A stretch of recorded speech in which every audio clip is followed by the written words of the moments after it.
Oh my gosh, man. I'm so glad you didn't say that on the air. I know, me too. Woo! How are we all doing? Super How we all doing? great. Yeah. It's a Heil microphone. It's a microphone humor. Microphone jokes. This is welcome to microphone jokes. I don't You want know- to say Heil too much. That could ruin I our know. monetization. Yeah, That's we're why I done. made that really clear. We're but you know what done they say? with Local that one. jokes get local crowds. That's whoa. Whoa. Hi, everybody. Welcome to the Saturday live stream. I am here with Aaron and Melinda, but But then I just realized that I ain't got nothing to say about Transformers, so I'm going to let Tim come over here.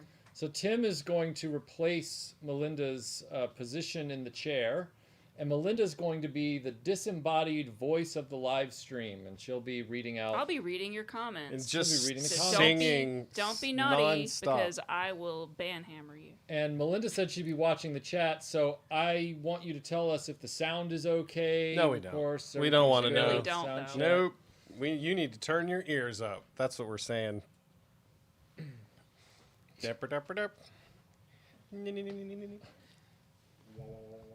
Thank you for the super chat, Bradshaw Studio. Bradshaw Studios. Hi, everybody. So Tim is with us today to talk Transformers, and behind me, I don't know if it's easy to see, Is a whole bunch of toys. behind me is a Encore Fortress Maximus from Takara that is Tim's personal grail, or whatever you want to call it. Well, thanks Had to it- you. Oh, well, I'm not looking for flattery. Had It's it for his several fortress years. of bolitude. And anyway, so we'll get to that story in a little bit. But yeah, so just let us know if everything's good in the sound department, and we will get started with...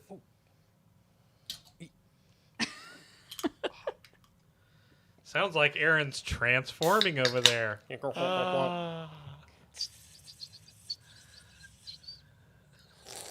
Really? So God, that's upsetting. we're trying, and should I go ahead and throw it out there? What I've been complaining about. We Yeah, can't go ahead. stop you. So I said we talk G1 today because I'm a huge Transformers fan, Mm. and as you noticed, there's no season 3 characters up here because as we were populating the table, I was like, not that I'm complaining because these are the best, but Not for nothing. there's no Rodimus, there's no Galvatron, there's no Swoop, there's no... All right, so mean- so I can address this on a certain level. Okay. All right. When the movie came, what is going on to my right? If there's written words anywhere within a 10-foot radius of Michael, he has to look at it. No cheating. Are you taking notes? Keep your eyes on your own paper. That is so true. Oh, wow. Okay. Anyway. All right. So Greg says that Aaron is being a deceptive con. Nice. Good one. when the movie when the movie came out, I know it's gonna sound weird. I was a kid when the movie came out. I really liked Blur, and I wanted Blur, but my mom couldn't find Blur. Then she thought she found Blur, and it ended up being Cup because they had like the same Yeah, color scheme, scheme, right? Yeah.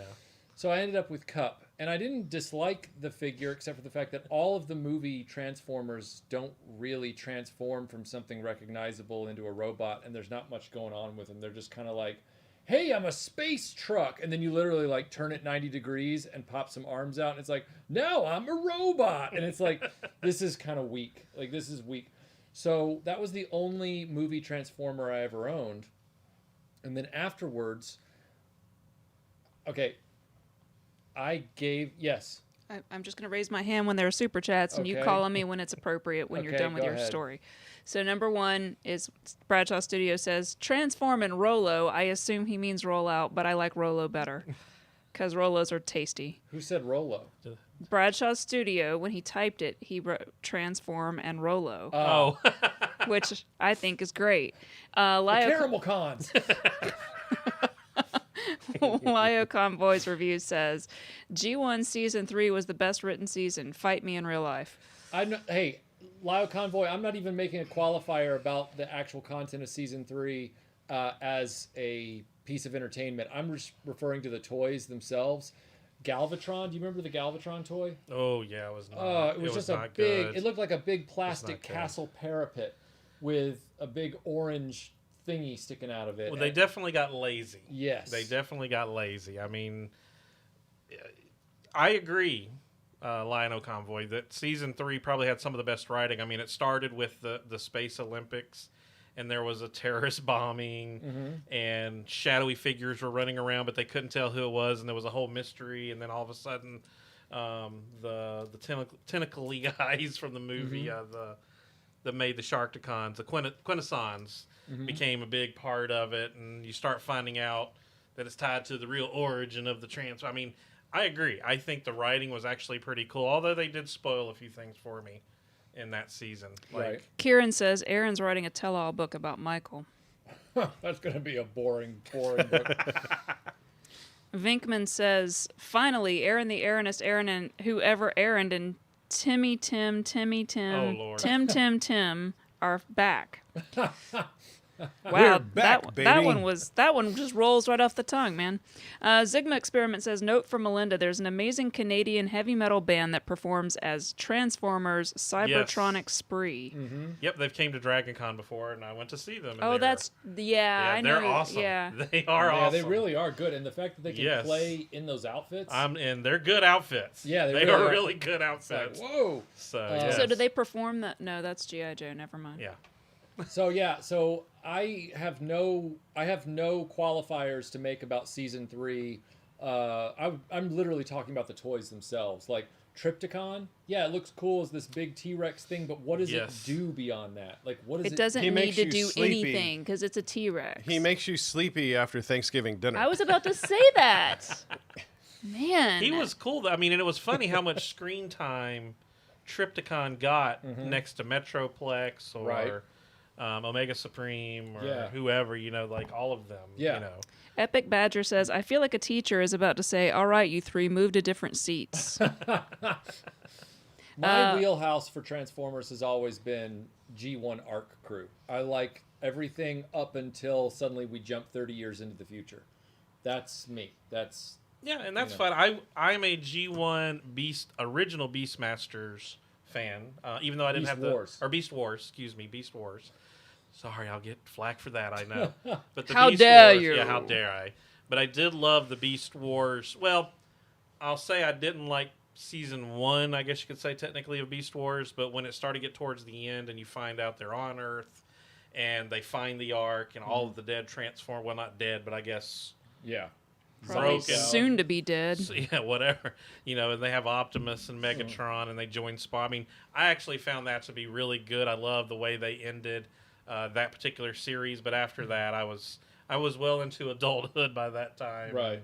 Just didn't have time. Wicked Person says, remember kid Tom Hanks in Big not understanding why a robot turning into a skyscraper was any fun? Yes. Yeah. That was probably my favorite scene of Big. Yeah. It's a building. It's a building. There's no fun with a building. You Right. can't have any fun with a Yeah. building. And that was at the height of Rock Lords. So I'm sitting there watching that going, and I'm looking over at my Rock Lord, the one I had going, yeah, this is like He's playing so with right. rocks. He's so I know, but it's transform and roll out. He literally rolled out. But that's a He's GoBot. a GoBots rock. don't talk that way. That's true. But I like GoBots better, so fight me. A World Made of Cardboard says, Lots of fighting going on today. I grew up with character changes in Doctor Who. I think I was the only kid at school who was not upset at Prime's death. I was just really confused. Yeah, me. I didn't understand the necessity of it. And honestly, that's when I checked out of Transformers as a kid. Right. Was, I used to watch it on television. Michael, you sneakily figured out that my favorite Transformer from being a kid was a Soundwave. Because I just liked all the options he had. He just really kind of interested me. I'm not, it kind of bugged me that he had to be a Decepticon, but I loved his smooth synth voice. Where he was always talking. It's just like Megatron. Megatron. He So- sounds like something from Galaxy Quest. Rolando says, can you move the box between Mike and Tim? I assume he means the box Fort behind Max. you. Yeah, I can move the box. So that Be very it is careful, more Michael. visible because you're sort of standing or sitting right in front of I it. know. Yes, I we don't know did if you- put the tallest person right in front of that box. I know. I'm sorry. Please don't turn that thing over. How's that? God almighty. Is that better? Can you see it now? Is it too much in front of Tim? Stop. It looks good on my screen. Okay, great. So, I've got 3 super chats. oh wow. Well, Lio we'll do that. Convoy says, also a reminder, Transformers Siege is terrible. Haven't watched that. You Is dodged a that the bullet. new one? Is that the new one? I don't know. I haven't seen it. No. I don't know if are you talking about the new one? Because I tried watching it. No, I think watched that's 3. something to do with Cybertron. Like that's Isn't it Siege of Cybertron? yeah. Well, that must be what he's referring to. The thing, and what didn't occur to me until I started going back before the stream and revisiting these cartoons, is how much they were trying to reboot the original series with Siege of Cybertron, but like extend it out into a longer story before they leave. So bad. And like. What's funny is not having a clear recollection of the cartoons. And the last time that we all talked together, I was kind of like, it's got a few issues, but it's a show. You can watch it. After going back and watching the original cartoon, it's like, oh, that's going to tick people off. Oh my gosh, that's just completely wrong. Like, I mean, what were they thinking when they did this? Yes. So I could totally see why all of you who are like forever fans of this franchise watched that and just went, okay, this is the end. I mean, Star Wars is gone. Everything's gone. Now they're doing it to Transformers.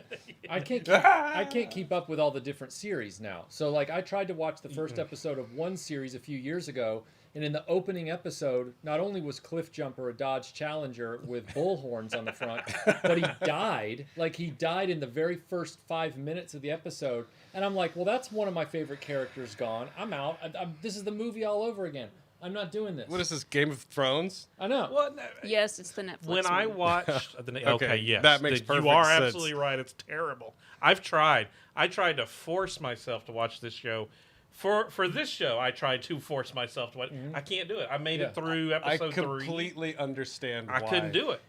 I can validate, even as just it's sort of like a boring. touristy Transformers fan. Oh, it's so boring. I can sit there and tell you It's that so it makes boring. no Oh my sense. God. Oh my god. So boring. Why did they do this? Toph Morris Why does says, their I face just don't get Triptychon or Metroplex as cities. They should have been the size of the G.I. Joe aircraft carrier or something.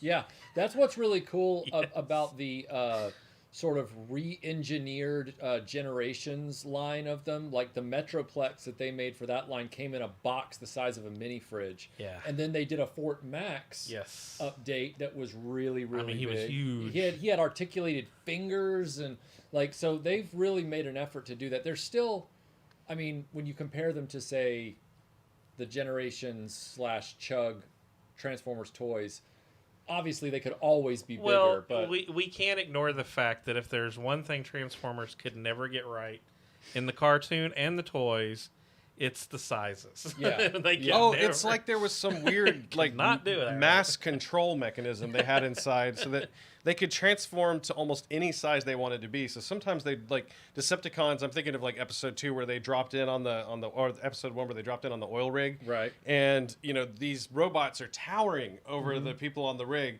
and then 10 minutes later, the same one's fighting a human. Like head to Yeah, head, that's they're that's just duking crazy. it Like, out. what is this, Power Rangers?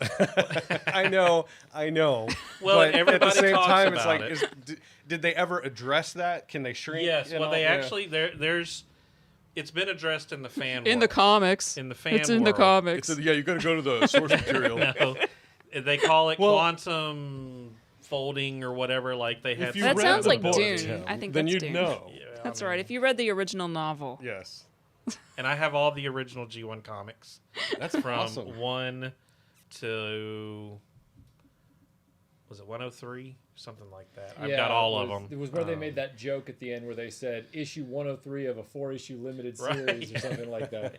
Yeah. Master Son says Transformers, G.I. Joe, and Robotech were the basis of my cartoon youth. I'm a huge Transformer fan. When I was flying in the Air Force, I had my Decepticon patch on my flight suit. Wow. Wow, they allowed that's you to awesome. do that? That's awesome. not. That's surprising. cool. But That that's is cool. cool. But Very cool. I mean, look now. I mean, Transformers touch so many people. I mean, even now we don't think about it. But how many times are you sitting in traffic and there's a car and somebody's got either a metal Decepticon or Autobot symbol on their car, and we're just like, ha, and then it's normal. It's been normalized. So, I mean, this is a franchise that really interestingly has touched everything, but yet me and you were just talking, and I was like, as I sat here picking Transformers for the table, I was like, you know what? If you think about it, if you just think G1, and I'm only talking G1, I'm not going Beast Wars or any of that. If you compare this toy line with others, it was not quite as big. It wasn't quite as big, or there wasn't a depth to it that like GoBots had. GoBots had vehicles they could ride. They had power suits they could put on. My goodness, the competing show G.I. Joe, there's probably, 5-to-1 toys for every Transformer? And G.I. Joe was the same company, Hasbro. Yeah, you know so what, it's I think, interesting. Well, to be fair, every single one of these is 2 toys. Yeah. Well, you're right. Yeah. You're right. And also the engineering that goes into each one. Talk about, can you imagine? This thing is a pleasure to transform. It is. It's great. It really is amazing. It's intuitive. It's simple. The thing about it is, the budgeting department every year is going to be like, well, you've got the budget for this many medium-sized ones, this many mini-cons, and 1 or 2 real big ones, Could it be that they poured more money into each single design then, and that's why we ended up with less? Well, at first the designs were budget? coming right out of Japan. Right. So they were just importing them. But then once they got to the movie, they had to start designing their own Transformers with Takara, and Takara was having to engineer them for them. So that was where things started to get janky, in my opinion. No, I agree. Yeah. Steven says, glad to see that the brothers are on the table, Sunstreaker and Sideswipe. Hi, Michael and Melinda. Hey, how are you? I put them out there. I told Michael to make sure those guys are out there. He did. Are they always getting split up? Is there like some deep joke there? But to my credit, I own them. Yes. Yes. I mean, you are You're a very absolutely important person. You well, I was just talking many from transforming things. People know me. From a Sunstreaker, Kind of a especially, big how deal. we all seem to have him, and he always broke. He just was always breaking. Who, Sunstreaker? Yes. Just, Not as bad as Mirage or Jazz. Jazz always broke and Mirage always well, broke. yeah, I guess. That I mean, twist in the middle of Mirage, Yeah. that was an accident waiting to happen every time. that's true. A World Made of Cardboard says, my wife's favorite quote, we're all gonna die, rat trap. I mean, it's useful in so many scenarios. Mostly ones where you're about to die, Yes. Well, for the Transformers, that's, like every 10 minutes. So this looks like it transforms identically as the G1 mold. Is that correct? For the most part, actually, you would have to tell me because it's been a very long time since I've transformed the G1, but it felt correct when I was messing with it. Look at that precision. Yeah, it is very, very nice. Scott says Watch me just break it on camera. I'm just kidding. Scott says the evolution of the Transformers from Japan to America still confuses me. Were they always sentient machines, or were there originally supposed to be drivers like there were in Mask? Aha! The Diaclone toy line. Oh, nice. Yeah, that is identical. The Diaclone toy line did not have sentient robots. They had drivers because a lot of these vehicles, like Optimus, for example, he still has the compartment for the 2 figures. And then when they brought them over as Transformers under Hasbro's banner, Hasbro wanted to create a cartoon to tell a story. And so they grouped everybody up into 2 factions.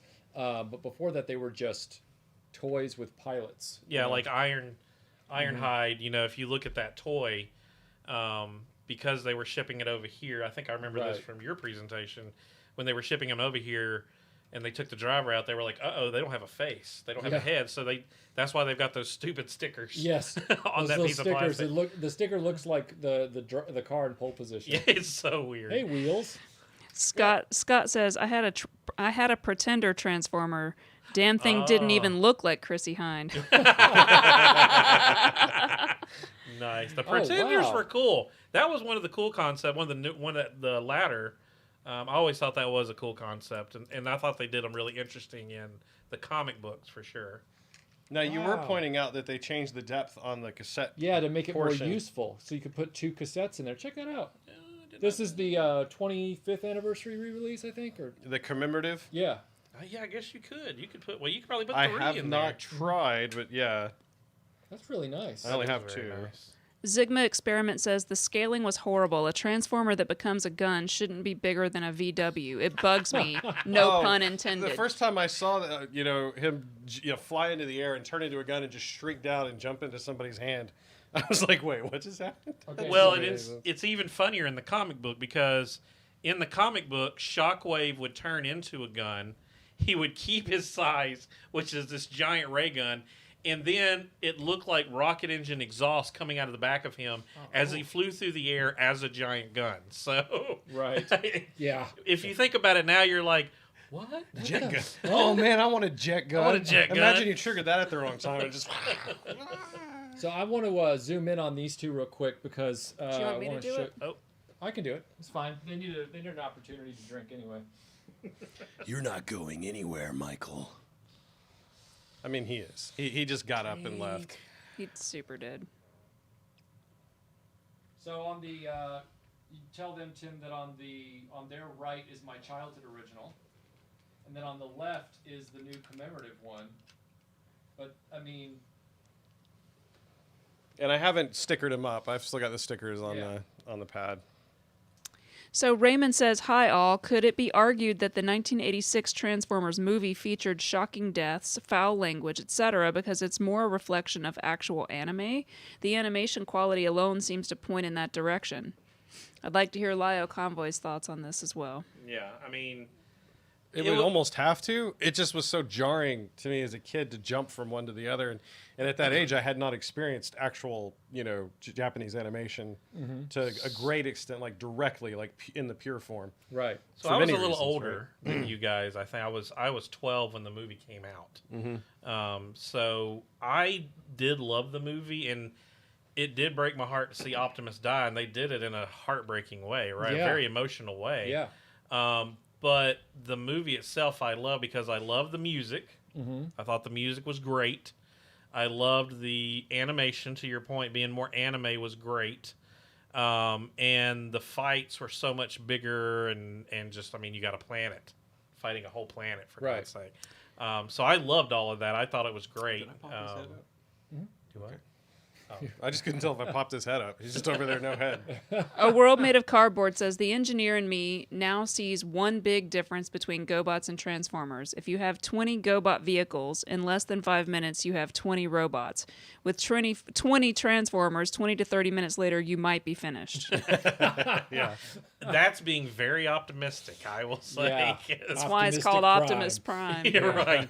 Yeah, I will say the playability of Transformers is nothing compared to GoBots. In my book, I mean, you tried to play with them, right? I mean, you guys have seen me on a video try to play with Megatron, and it don't work well. Yeah. As a toy. Megatron is a mess. Yeah, but I think they just did such a good job with the story. That was part of the reason we love them so much, because we love the story. And we sure as heck love the cartoon. But I'm sorry, Melinda, I think, has something to read, so I'll hold my thought. No, go ahead. I was just going to say, Hold it like this. I do remember those Halcyon days early on when the toys were out, but the show hadn't come out yet, and you're buying a Transformer. I had Wheeljack and Ratchet, and you were just kind of making up the reality of it. Like, you were just kind of going with what it looked like and coming up with your own story, and there was no universe yet. It was just that illustration of all of them fighting in space. Yeah, well, GoBots was the same. Yeah. Right? Yeah. They didn't have their cartoon out. Right. When they first came out. Yeah. Gapasaurus says, "The 2 cassette door isn't new. Takara first added that for G1 Sound Blaster." You can put 2 in that one? No, I have. G1 Blaster, I think he said. Oh, Blaster. Well, he says Sound Blaster. I don't know. Maybe he means Blaster. I don't recall a G1 Sound Blaster. No, I remember Blaster. Yeah. But yeah, maybe Soundwave. This is a dangerous crowd to speak in front of. I've noticed. Well, I was telling them, and you guys will probably remember, that there was a point in the 90s, maybe it was early aughts, that Soundwave had turned into a Discman instead of a tape player, and they actually made room in his chest for like 5 discs, and they were actually round, but they would turn into, his But companions. that begs an interesting question. Is Transformers something that works better as a 1980s thing, or is it something that can effectively keep evolving with the times?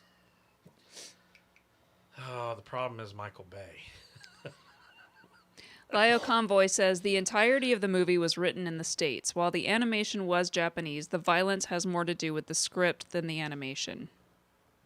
Yeah, which I'm fine with. I think... So yeah, just to the previous person's question, Right. was it because it was trying to be more like anime? I think Lio Convoy is saying, no, it's probably just because the American writers wrote it very Corrected my violent. daughter on that. So It bugged me too. you didn't hear anything I said. I was helping. You were playing. I was playing. How dare you? That's fine. Please stop enjoying yourself. That's I'm no. surrounded by toys and There I you can't play with any of them. Oh, wow. That's pretty We got- cool. Laser Beacon Ravage in there, so. Dang. Scuba Pete started off the live stream by saying toys. I thought this was the toy cooking live That's stream. pretty cool, actually. And I'm like, I love cooking Oh, toys. we I do love have cooking toys. Chocolates on the table. Vinkman says, Aaron the Aaronist Aaron whoever Aaron was making soup. He had just received a new cookbook and he was trying the recipes. As he stirred the pot, green tentacles shot out of the pot and grabbed him. Who knew that Aaron was into tentacle? Never mind. I was fixing to say, speaking of anime, That took a turn. Oh. Can we turn the camera, please? This is about to get weird. Wicked Person says, genius. Robot chicken with dead Optimus transforming into a casket. Yes, I remember that one. That was Yeah. pretty good. That Yeah, was pretty perfect. That was pretty dark. That was where he was like, I thought it was on I remember point. that. He's like, Ratchet, there's been blood in my urine. And he's like, I do remember Look that at us one. laugh at such a dark we need to thing. check you out, Optimus. And then he's like, oh, and he's watching the birds outside the hospital room, and then he turns into a casket. And he's like, no. It was pretty dark. I mean, that was Repair. Repair. God. Lio Convoy says, Sound Blaster was a resurrected sound wave from Transformers Headmasters. The original Soundwave toy mood is gone, and SB was a redeco with more chest. Oh, Ah. wow. Now, that's interesting because I was a huge fan of Headmasters, Target Masters, and Power Masters. That was the one remake of Optimus I thought was awesome. Was Power Master Optimus that had the engine, and it was...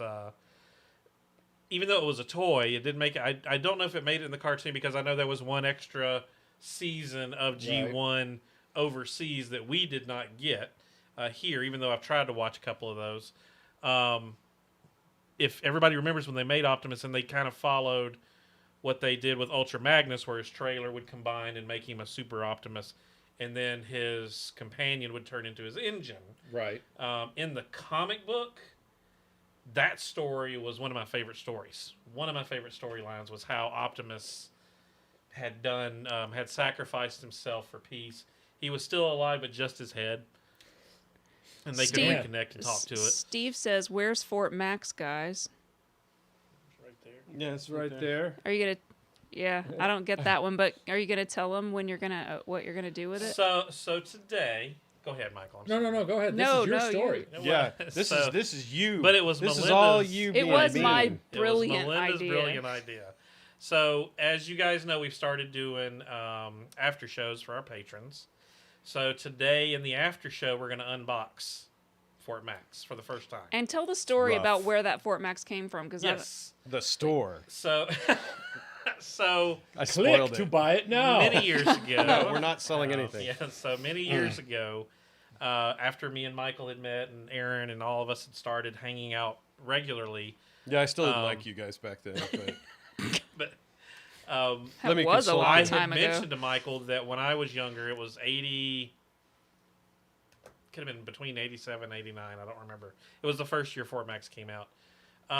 For that Christmas that year, my grandfather, he bought me Fort Max because it was the one thing I just obsessed over when I saw it. I thought, I love the Headmasters, I love the big city idea, and I love that toy, and he actually bought me Fort Max. And I remember that Christmas, I stayed up till 2 o'clock in the morning, putting every sticker on meticulously with tweezers and everything. And it was officially the last toy I ever got as a, I guess, kid, because I was really almost driving age at that time. I was probably 14. So it was, your parents are like, why are you still liking toys? That was a thing back then. So I remember my dad was yeah, always I like, got you Fort need to mow Max. the yard. Yeah, But so I got but that's that. the thing about Transformers, just real quick, is that hold your thought. Transformers really blur that line between toy and model kit. Yes. And so you can stay into Transformers older into your adolescence. So just Theoretically, yes, Yeah. but not with the Like- father that I I mean, had. that sounds like some sort of hedge, but I mean, Well, like It's Tim was fine. I'm saying, trying here, okay? I mean, you're over 40 and you have toys, so I don't think there's an age limit. Let's not be anymore. honest. Not when Like- when we became an adult, we were like, I don't care what anyone I do what I want. Yeah. Read between the lines of what Tim just did. But like you said, you were a little bit older, but what fascinated you then, I think, was like getting all the stickers on right. Yes. So did you have a guide? I'm just curious. Was there like an instruction guide? Oh, yeah, there was for a how to huge do it? instruction Okay. manual, Because I wouldn't know where to start. If I had a pile of stickers and just a blank dude, I would not put the stickers on it because I'd be too afraid to get the stickers then you had to wrong. transform him like halfway and stop because that just revealed a panel that needed a sticker. But if you didn't have him halfway transformed, the sticker wouldn't go on. So it took all day. And I coveted that toy just forever until I lost it. And very long story about how that happened. It was my parents got divorced, all that stuff. Things got lost and translation, all that. But Michael, being the guy that he is, for my birthday, he actually bought me Fort Max. We were at Top Golf, and he wrapped it and brought it to me. And probably to this day, one of the best birthday gifts I've ever gotten. So. It's so great a birthday gift for him, apparently, that he never opened it. What? He opened the wrapper. Michael, you're the only person that is truly comfortable, I think, unboxing a toy because it immediately goes into a glass box. Yeah, right. So this is so That's right. a fair of us point. are like the best place to store it is probably in its original wrapping. And, like I didn't open this Soundwave until yesterday evening. What? Yeah, this is fresh out of the box. Why did you do that? You might have not wanted to open it. We have Oh, I small did. children. Okay. I I had did. small children at the time. And they were my Because how children many were years much ago? smaller. What birthday Right, was you know. that? Was that 40? I think it was my 40th. 'Cause Yeah, that was my 40th. I mean, it was a long time ago. That's sad to say, but yeah, it was a long time It wasn't ago. that long ago. Long enough. Well, I mean, in Okay. space time. Zigma Experiment says the problem is always Michael Bay in answer to any question ever. That's I'm true. glad you joined me in that thought. Gaposaurus says Sound Blaster was the Japan-only Soundwave redeco and was Okay. the nemesis of blue/white Blaster redeco Twincast.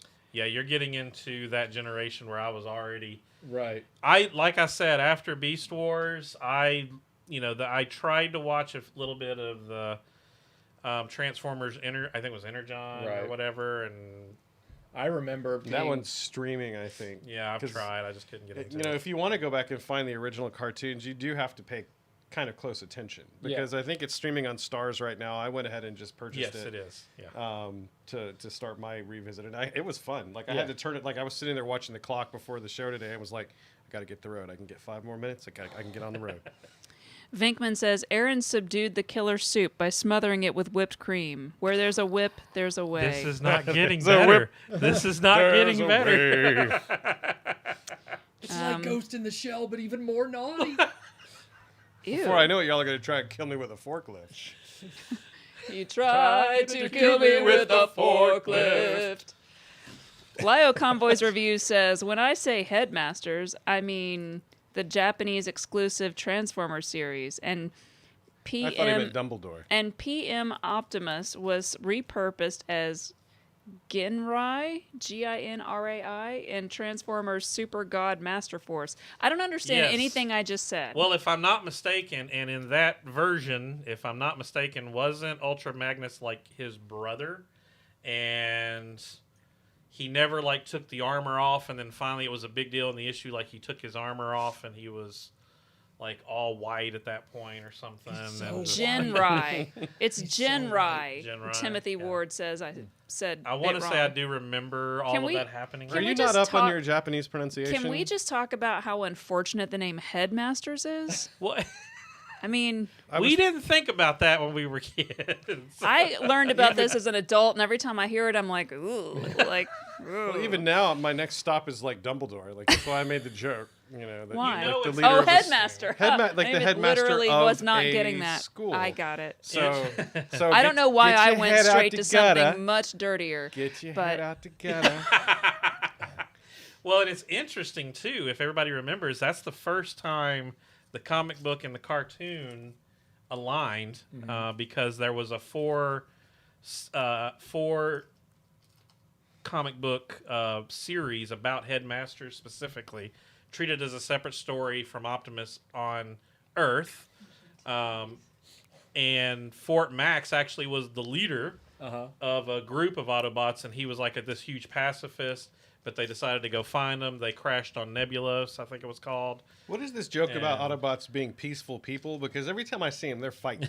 I'm just Also, saying. Aaron, to your point, like, wouldn't it be great if there was a cartoon called Lil Headmasters, and it was like a really baby Dumbledore, but he was still in charge of like other, like kind of like other Muppet babies. Babies, Muppet but like with head. celebrity guests. Yeah, and then you really have like Professor twisted. McGonagall, And she's but like, they're all like little kids. It's like Rugrats. Yeah, But with magic. But with magic. That sounds like a great idea, Rugrats personally. with magic. That would Don't actually tell be J.K. hilarious. Rowling because she'll do it and make a crap ton Oh, of we money. forgot he was in there, didn't we? Well, I know you were saying, where's your G3 or season no, 3, I'm whatever. just saying. So Gaposaurus, There you go. Gaposaurus says Power Master Optimus Prime appeared in Master Force in Japan as Jinrai and was actually a totally different character than OP. Okay. I feel like You're getting into series. I'm just going to be honest. I don't know a whole lot about. I don't even understand the words I'm saying. I'm just trying to make sure I say them They've right. gotten into some. There's really two lines. I think Transformers have split almost into two universes. From my point of view, there's Like Star Trek? There's the more. Thank you. I caught that. There's the more. Hey, Tim, why don't you get mad at me? Yeah. Hey guys, if you want some candy, make Tim Can mad I at you. just tell you how well I grabbed that straight out of the air? But there was still the more robotic, traditional storyline. But now they've gotten into the point of where you've got Unicron is considered like a god, and then there's all these other gods that are machine, but sort of organic, but sort of machine. And Did the gods are Transformers always need fighting. to get that? Well, I Did it don't need know. to get I mean, that deep? it's a thing that's happened, and it's still around. I mean, it's a big deal right now. Because I think that's one of the things that kind of broke Siege, is that so much Transformers has happened since then, and then when they circled back to it, it's like they tried to pile all of that in, but things were all out of context. Like things were happening at the wrong time. Yeah. Bumblebee's all weird. Like Bumblebee is completely wrong. they tried to make all of that stuff that everybody knew who loved the series all piled into. It's like trying to make one song for trying a to whole make album. everybody happy, and there's and they failed, and they made everybody It's upset. like making a peanut butter and hamburger sandwich, and everybody took a bite and went, "Oh God, that's the worst thing I've ever seen." All right, so I got this and then a bunch of super chats. Okay. Oh, All okay. right. Go ahead. So George Aitken says, you must have loved Mark Wahlberg doing the Transformers movies. You know, You must have. The thing that frustrated me was they never had him sing "You Got the Touch" in the Transformers movie, even though he sang it in Boogie Nights. Yes. So I'm going, you've got Mark Wahlberg in a Transformers movie. Mark Wahlberg has sung "You Got the Touch." He could have literally done karaoke night or something and worked it in. It would have been hilarious. Yes, and it's like It would have been the best part of those movies. Yeah. Let's it be would have honest. been awesome. I would have actually owned that one movie just for that That's scene. right. I would have to. Yeah. I think there's an opportunity for him to do that on YouTube or something, like Yeah. for a charity or whatever. He won't. Oh, he might. Michael Hinkson says, good morning from a very smoky Sierra Nevadas. Yeah, Ooh. how you holding up, man? Sorry I'm late. So, Michael, where's Wheeljack hiding? Who's everyone's favorite character? Okay, well, Wheeljack is still in the case only because I know you guys have seen Wheeljack out on the table a lot in other live streams, and so I decided to put some variety out there. Isn't he the gorilla on a Segway? Yes, Wheeljack is the gorilla on a Segway. That's all I know He was about my him. first Transformer, love him to death. He asked who the other favorite Transformer. Everyone's favorite Transformer. I mean, Fortress Maximus. For Okay. Sure. I loved Soundwave. Soundwave. I mean, I had a G1 Optimus Prime as a kid, so that was kind of like, but that's kind of like liking Pikachu if you're a Pokemon Does fan. So I felt like I grew a little bit. And then fell in Does love the with his cassette Soundwave. have a name? Yeah. Yeah. There's tons of cassettes. Yeah. They all Laser have. Wasn't Beak. there one that turns into like a pterodactyl or something? Yes. Yeah, Well, he's there's in Rat his, Bat that turned into a Rat bat. Bat, yes. And then and there's Laserbeak who turns into Laserbeak the is a raptor. bird. Laserbeak is that's Yeah. the one I like. Yeah, There's he's the one that fires the missiles that shoot lasers. Right. Missiles shoot. Yeah, Yes, it's like he he's a sounds drone awesome. that shoots a drone. That's that the one I lasers like. things. Well, there's Really. also Buzzsaw, which was also weird because when we were kids, Laserbeak was the dominant character with Soundwave in the cartoon, but the Soundwave toy came with Buzzsaw, and Laserbeak was identical but painted differently and in a separate thing. And so Yes. you're like, Mom, I want to go buy Laserbeak, and she's like, you already got that one with Soundwave. And I'm like, but it's But not. he's gold. It's not red. It's not red, it's Buzzsaw. And your mom's like, shut up. You know, And then Was she Buzzsaw hits ever you, in the and show? then Buzzsaw, I don't think so. I don't think so. I don't think I ever remember him in the show. Keith says there's probably a cinder block in that box. LOL. Nice try, Keith. Nice try. A World Made of Cardboard says, for the incongruous Transformer size problem, I had every micro transformer, every transformer city, and playset all attached together on a cardboard mat I made to make one giant city. G1 Starscream was in scale. Funny you say that. I had an old from Castronaut. Incongruous. Nice. Good word. Yes, Castronaut used to sell furniture. Had this giant bookshelf in my room, I'm and going it had to put that in my book of notes. it had a place for a little TV, and I had my little 12-inch TV or whatever. But that became Cybertron for me. I had all my Transformers in there, and when I would have my favorite thing was Friday nights. Right, you get out of school, especially in the winter when it's cold. You don't have to worry about your parents making you go outside. Playing around. Start Friday night. I'd have my doors shut. I'd only open for food and bathroom breaks, and it was. I was in Cybertron and my Transformers. I did that all week, and that's what I played. Wow. For a long time. Wow. So See, I found Transformers after a certain point difficult to play with because they weren't like traditional action figures. So like Optimus, I could kind of play with him because he had the arms and the legs, and I could kind of figure him out. But when it got to like the jets, and I can play with Soundwave. Michael likes his toys anthropomorphic, everyone. Well, it just the gorilla on the Segway with Wheeljack, it's kind of like I don't know how to manipulate these, and then if I do something wrong, they'll break. So I'm just like, there was definitely certain ones that I played with because they were easier to play with, like Jetfire. Right. I mean, he was very articulate. Right. He actually was my version of Optimus. I didn't have an Optimus Prime, so Jetfire was my default leader. Right. Because, I mean, look at him. He's awesome. And then, there was a few other Transformers that you could play, like the little... I feel like Robotech should be calling, to be honest. But the little spring Autobot, the little blue and white one that would run and then spring and jump up. And so, right. That's a very playable bot because his arm moved like a Star Wars figure, and he had a great gun. Yep. So, I mean, there were certain bots, I think, that were more playable than other ones for sure. Greg Klein says, today is my 50th birthday. And Happy birthday! Happy birthday! RetroBlasting always makes me feel like a kid again. Thanks for everything all of you do to preserve the past. No, thank you, guy. Well, this is not really work for me. I mean, this is fun stuff. It is for me. It is for Michael because he's so tired. He's so tired. Especially after for the Patreons who saw the lens clip from Wednesday when me and Michael were doing a restoration that shall not be named yet. That we figured out some engineering things that we were like, wow, this sucks. This is a terrible toy. Have you ever done your best work, like work that you're proud of, and then ended up with nothing to show for it? I feel like that's happened a few times. You think so? Yeah. I know so. I mean, we've literally recorded stuff that we didn't even use. And it was just great. Well, remember RoboForce? We recorded that. Uh-huh. We did the whole damn thing, and then we figured out something was switched on the camera and messed the whole thing up. Had to reshoot that whole video. Oh, we've done that before where we've had to completely, like, we had filmed everything and something was wrong with, like, the sound or something like that. And Michael had to start over, and it was already, like, midnight. Oh, yeah. And we're just like, that was back in the days when it was just me and Michael, and, like, we would both be staying up after work filming stuff. Anyway, I'll shut up. But yeah, best thing that ever happened to you was me and Aaron, right? oh, God bless you guys. I got to keep you happy. Vinkman says, now Aaron the Aaronist Aaron, whoever Aaron, was trying to make a banana sandwich. As he was about Roman meal. But don't you only put bananas on your banana sandwiches? No, it's peanut butter. You put peanut butter. And then no, it's mayonnaise. Alabama.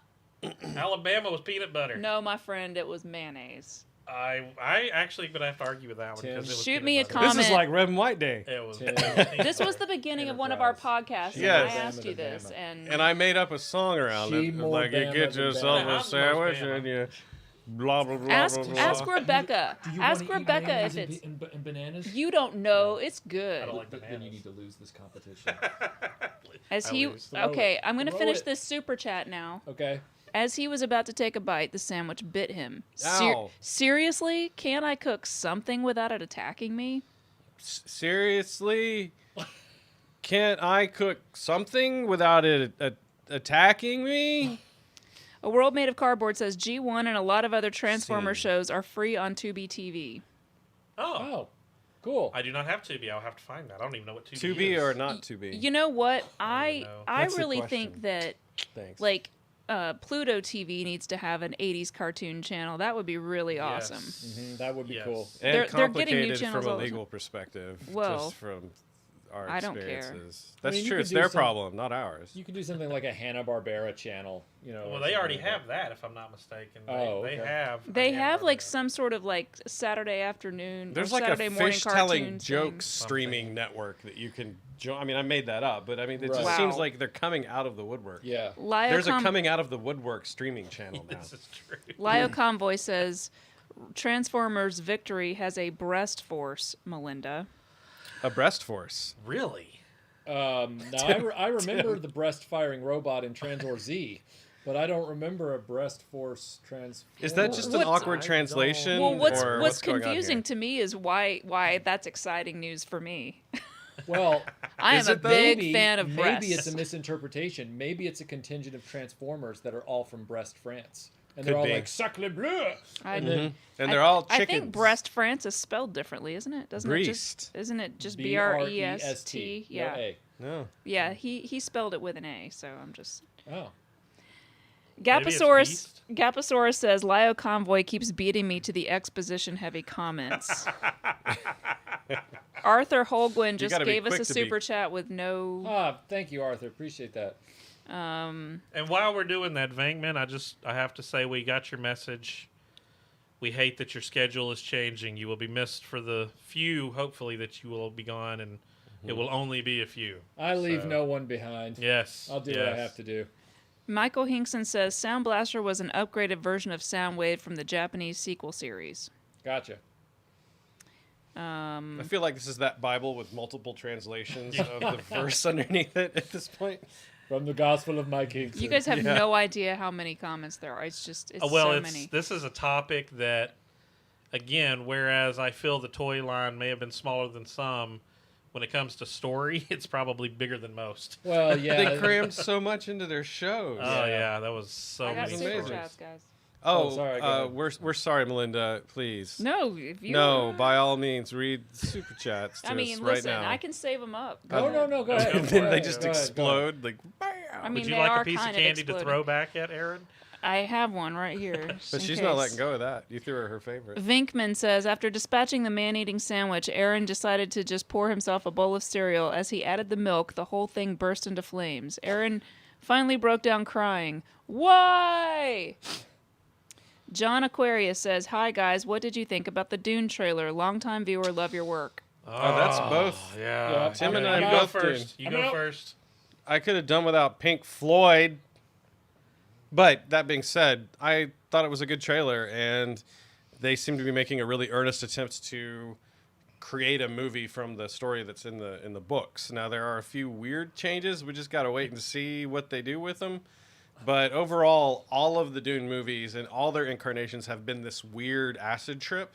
And I have realized that what I like about it is the departure and the acid trippiness. So I'm looking forward to seeing what craziness they do with this movie and adding it to the shelf of attempts at Dune.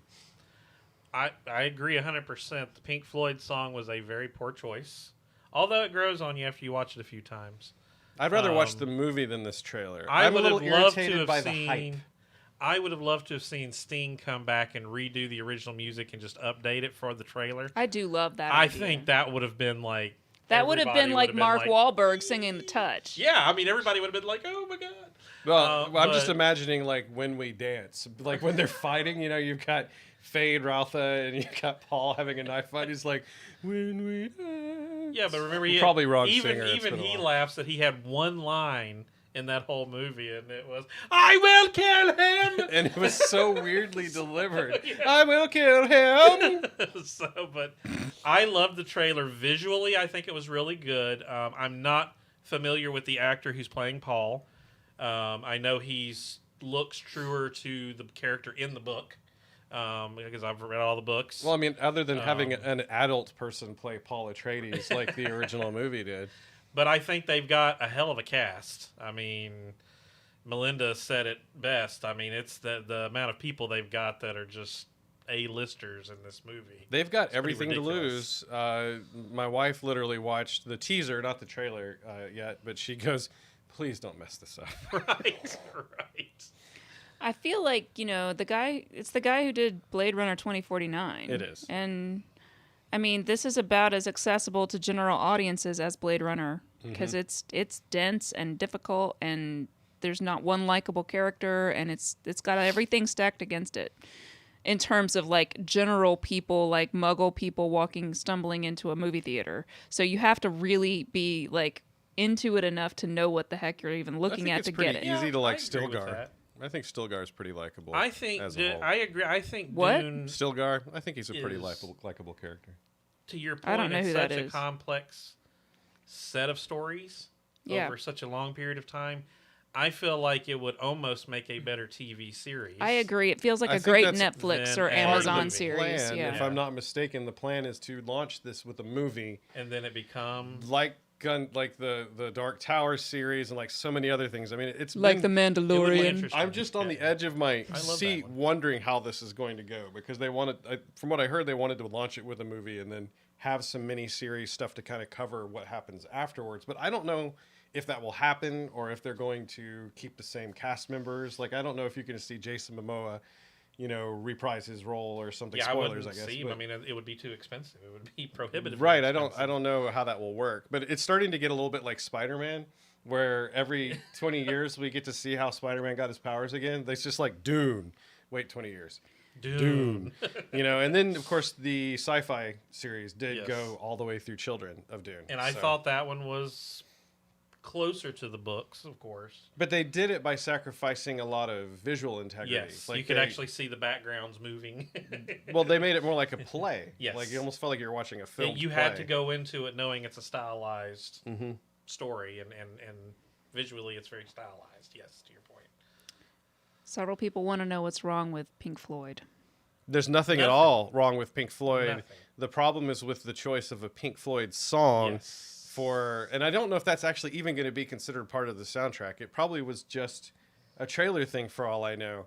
But I don't know why, but Dune was always removed from present day Earth so far in my head that hearing Pink Floyd as part of the trailer was more jarring than hearing Beastie Boys in a Star Trek movie. Salvatore says Pink Floyd is a nod to Jodorowsky's Dune. So Jodorowsky was going to Whatever. do a Pink Floyd? Well, I don't know. I'm just reading it. I don't even know what that means. Jodorowsky's the guy who attempted Dune before in the Lynch. 70s, back in Okay. the 70s, yeah. And he had a few. When I say acid trip of a movie, that was like a terminal acid trip. That if you would have gotten a chance to see it, No, I mean, no. the art design for that movie ended up being what Alien was based on. So when you look at the imagery and everything in the movie Alien, that was actually concept art that was created for that Dune movie. Okay, so I have several things to read you. First and foremost, Jason the 13th says NASCAR racer Dale Earnhardt Jr. confirmed banana and mayo. Second of all, Breast Force, the group derives their unusual name from the breast animals they are partnered with, which transform from their eponymous breastplate. So I was wondering if this was more of like an unfortunate translation. Like That's what it sounds if like. it was in another language, it literally just meant that they wore their companion Their armor on their. turned It would be like chest force or whatever, but it's just a little suspiciously specific when you translate. I it don't to think the English. Japanese would shy away from something that was a little. True. I hesitate to say it's on the nose. Vinkman says, as Aaron was crying, Melinda came to see what was wrong. He told her all the problems he was having. She looked at the cookbook he was using and exclaimed, "No wonder, this is a demonic cookbook." Oh, And Dad. that's why you use Gummit. mayo with your banana. I should have stuck with the Betty Crocker my mom gave me when I went to college. Michael Hinkson says, has anyone seen the Matt Moylan Lil Formers online comic series? It Like was a LIL apostrophe. Lil apostrophe Formers online comic series. It was a fun series that lasted for 2 years. It ended with Shockwave accidentally conquering Gobatron, thinking it's Cybertron. Actually, that's funny. there's something appealing about that. Yes. Wicked Person says, like Bob Dylan music in Battlestar Galactica. Yes. Agreed. So I think we said Did it they didn't use age well. Bob Dylan music in Battlestar? Oh, yeah. Yeah, they did. Why early. wouldn't they do that? But like I don't know, it's been a a personal long taste thing. road. So I don't have an issue with anybody who likes that. I mean, Melinda and I were talking about it that day, and she was like, when those books came out, I mean, I feel like it was a 60s, 70s phenomenon. And, a lot of the original fans would have been listening to Pink Floyd and more, psychedelic music at the time. And it could even just be like a nod to original Dune novel fans to say like, hey, we've got you in mind for this. But again, Or they're pandering to their audience. or they're pandering to them with a reimagined version of a Pink Floyd song. Yeah, I mean, I'm not saying I love Pink Floyd music. Don't get me wrong. It didn't mesh well. It just didn't flow. It was one of those right. things where I'm like digging the trailer, and then my brain clicked and went, wait, is this Pink Floyd?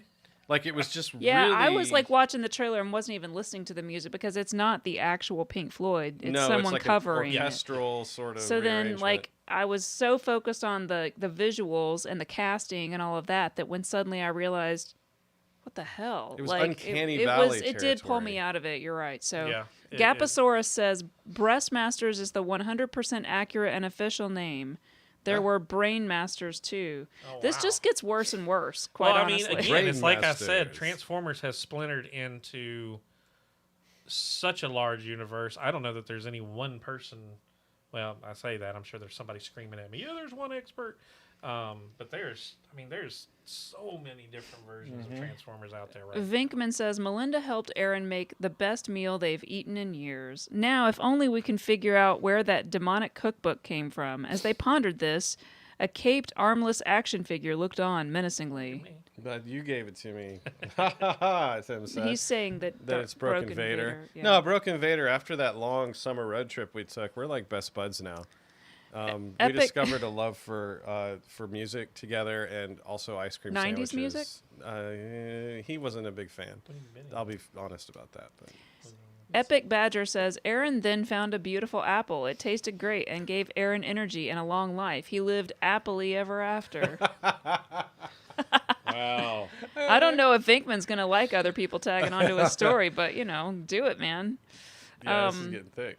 Your lovely wife, Aaron, says, Mayo, my grandma did it. Okay. I'm going by my family. Trish is on my side, so yeah. I know many people in North Alabama. Maybe it was a North Alabama thing. No, wait. A lot of them did peanut butter. Did you That's put that. You something may as well be in bet- New York City. Whatever. Did you, Whatever. New York City? New That's York right. City. That's what I was going for. That's what I was. It's the name of a Kylie song. Zigma says, Melinda, it was all along the watchtower that was used in BSG. Yeah, I remember them using that, but I just associate that with Jimi Hendrix, not. Yeah, I do too. Or, And or quite Michael frankly, Hedges. we've mentioned the fact that going back and watching Battlestar now, even though I think at the time it was one of the best sci-fis ever, I don't feel like it ages very well. I know I may get assassinated, but You for should saying that, but I just You don't think it those ages. metal cowboy hats in that one episode age well? It just did not age well. King Eric wants to know if there were butt masters too. I'm sure somebody at corporate was just like, Possibly. that's too far. Stop at the Sean- navel. Sean wants to know if you enjoy what IDW Comics tried to do with the Transformers. Are you talking about when they? What was it? I actually have a couple of those comics because I really like the artwork in those comics. Let's put it that way. The artwork was amazing, and it made more technical sense the way they moved. So if I'm thinking of the right ones, it was what they did is their arms were still kind of the boxes, but in the joints it was all wires and very thick, like rubberized wires. So it kind of made more sense. Almost how like there they was a moved. pneumatic element. Yeah, that and was- even in the necks were the heads were metal, but their necks were shaped like necks, but they were clearly more like synthetic rubber type stuff. So they looked more like Unlike kind of, it was never clear in the original stuff if the metal was morphing or bending. right. Exactly. Now, some joints, so- they had the rigid, you could see they overlapped and stuff, but there were sometimes when they were talking, their faces with the mouth plates would like move around and stuff. And that's even more egregious in the Siege that we were joking about earlier on Netflix. Like, it's bad. uncanny. Brian Stevenson says, thoughts on the HasLab Unicron? I think that. Oh, sorry. Go. Oh, I think that's all. It's all you, buddy. I would buy it or be interested in it as a product if it was on store shelves. It's Transformers. I don't think Transformers is a crowdfunding necessary property, but to crowdfund it, I think is ludicrous. Hey, I'll buy it and take it to Australia. When you can sell those big Metroplexes and Fort Maximuses from a few years ago, you could sell a Unicron like that for any price point with the Masterpiece line. That was unnecessary HasLab garbage. Unnecessary HasLab. That's an interesting term. Yeah. Matt wants to know what the most fragile Transformer was. The most fragile... Starscream. It was so easy to hurt his feelings. I would say the most fragile Transformer.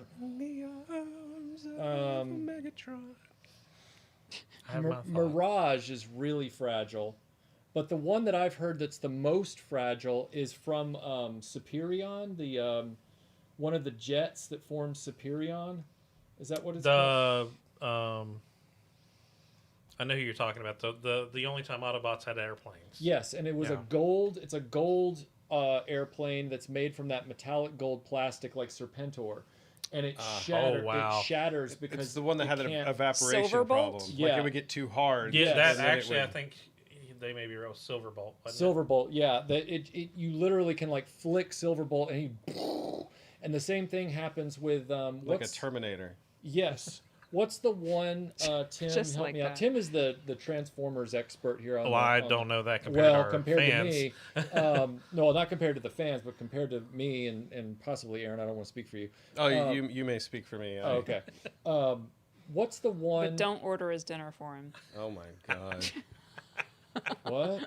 What's the one Decepticon that turned into like a I guess he was part of the Combiners. He was like a mini a semi, but he wasn't as big as Optimus. He had a silver The Stunticons. yeah, his silver trailer. Yes. Or whatever, and he would like. He was almost like a weird Optimus Prime. Yeah. And Optimus even disguised himself as him in one of them. Right. He was like purple. And, Yes. Yeah, I know you're talking about, and I'm trying to remember what his name was. Because the toy was real small compared Yes. to Optimus. Oh yeah, it was tiny. But his trailer mechanism shatters now because it's that silvery metallic plastic, that matte. It's what Optimus's trailer is made from in G1. Speaking of Optimus's funny you trailer, say that. I like to imagine, especially in the early season 1 and 2 stuff, that Aerial the bots. world That's what I'm is trying to think. just littered with Optimus Prime trailers. Because every time he transforms, it's just like off the screen. It almost makes that sound.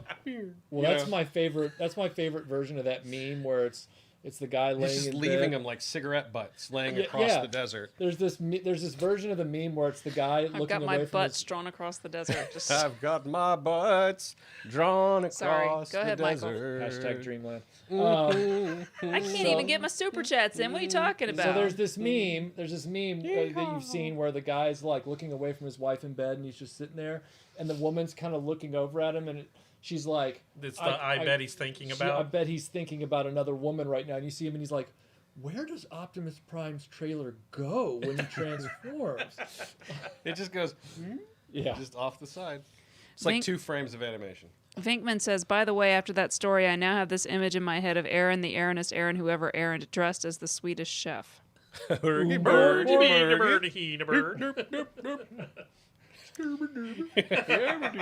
Lio Convoy says, G2 Slingshot and G2 Electro are the most fragile due to plastic. The combiner you're referring to is Minosaur. His Yes. truck is Motormaster.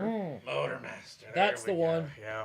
He's fragile as all get out. But you're right. The other two are more fragile. Which You is guys are interesting like- because both those combiners were created in the same episode, I think. Because one, the Decepticons were like, we're going to win the war because we're going to make Decepticon Autobots. And then the Autobots are like, well, 2 can play at that game. We're going to make the aerial bots. And it's just like, Yeah. really. Wait, what's up? What's down? You guys are like the Transformers Borg collective. It's amazing. Well, we will add a- your distinctiveness to our own. Like a Resistance is futile. Resistance is futile. George Aiken says, Transformers, the toy line that made Matchbox jealous. Oh yeah, we've got Matchbox 20. More GoBots, I think, did that. But, Oh, well, yeah. Eric yeah. says, so, Cyclonus, Skywarp, or Bombshell? I like Skywarp. He's always been my favorite. Well, are you talking about which one became the actual Cyclonus, because there was kind of two of them in the movie that were made from Skywarp and the other one, or it depends. Because if you remember, because that was always very confusing for me, was in the movie, they turned, or it might have been Thunderbolt. I can't remember if it was Thundercracker? It might have been Thundercracker. I couldn't remember if it was Skywarp or Thundercracker, which one that turned into a Cyclonus. But there was also the beetle-looking Bombshell that turned into a Cyclonus as well. But then in the cartoon after that, the season after that, you only see one Cyclonus, and he's kind of the Starscream to Galvatron. You're gonna make yourself You're crazy. starting to explain I mean, why. I feel like I'm yourself in the crazy. movie Inception right now. You are literally. No, What happened to Tim? I don't know. He figured it out, and then he never spoke again. He got like 3 kicks higher up in the dream sequence than I am, and I have no everybody idea knows what where I'm he talking- is. The fans know what I'm No, talking about. I know what you're talking Knock his about. chair but What over. you're doing right now is effectively explaining why my childhood brain was like, I can't do this anymore. People, as you guys know, there are like 45 people explaining all of this, but I don't know what yes, any of I it can only means. imagine. So I know you guys know it, and that's great. Mega Commandy says, Michael, do you follow Brick Mantooth's channel? I know of Brick Mantooth's channel. But no, he does not. Look. I am aware of his channel. I can't say that I follow it. Most of the time, as Melinda or Tim or Aaron will tell you, I'm so buried in a video production of my own. There are channels that I do carve out to make sure that I watch. Like Midnight's Edge, who says, show us on the Transformer where it touched you. Midnight's Edge is one of the channels that I do stop and watch their uploads. 2 Cents Toys, Analog Toys. It's true, he does. I've seen him do it. Yeah, Stu Bagful. I watch his channel. I watch Batman March. So there are a number of them that I carve out and prioritize. I am aware of Brick Mantooth, but that is not one that I have on my rotation. But he's usually doing very important things. Very important. Very things. Chromia says, favorite one of Soundwave's cassettes. Ooh, I like Ravage. I know that's a cliche answer, but I like Ravage. I like Ravage aesthetically, but he's very like teetery.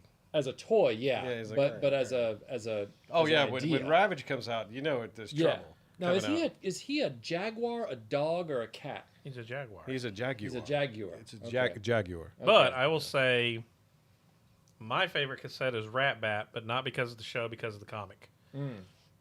Because Rat Bat actually is leader of the Decepticons. Also, it rhymes. Now, as a Soundwave fan, you have to answer this question as well.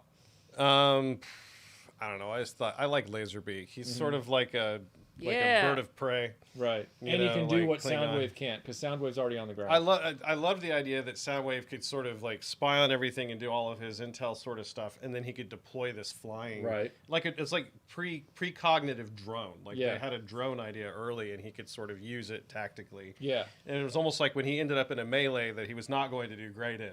He could deploy, Ravage to It help was him cool out when there. Megatron in the movie, Laserbeak lands on his arm like Oh, a bird of yeah. prey, and he's like, Laserbeak.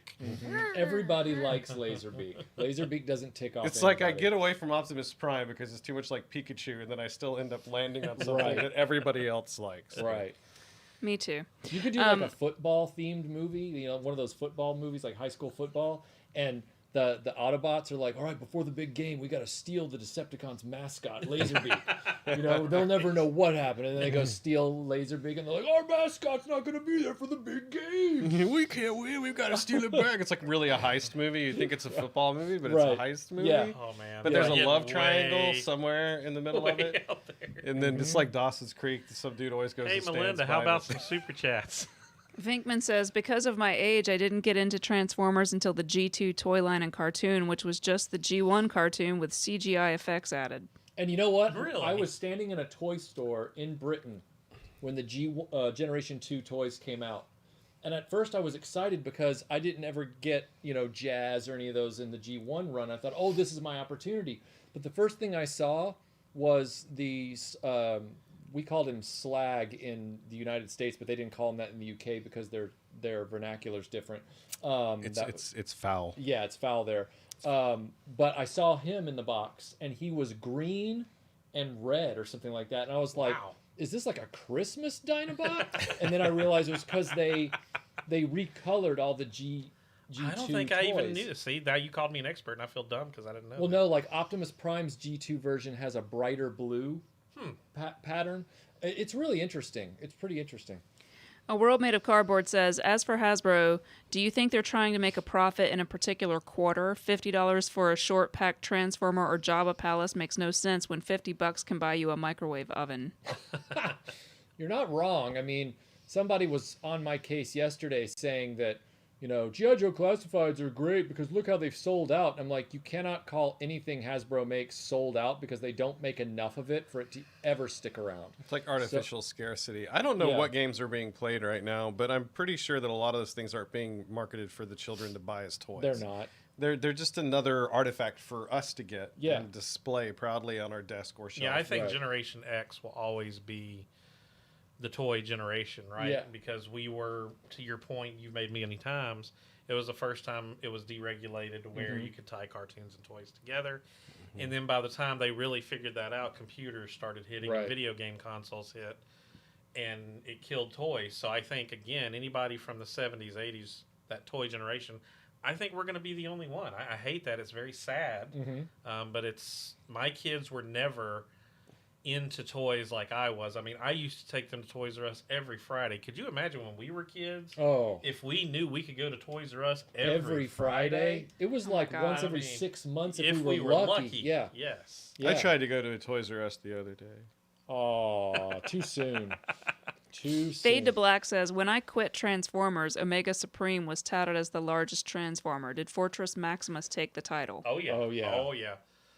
Anthony says, love your channel. Thanks for all you do. What's everyone's favorite combiner team from G1? I'm a Combaticons and Stunicons fan.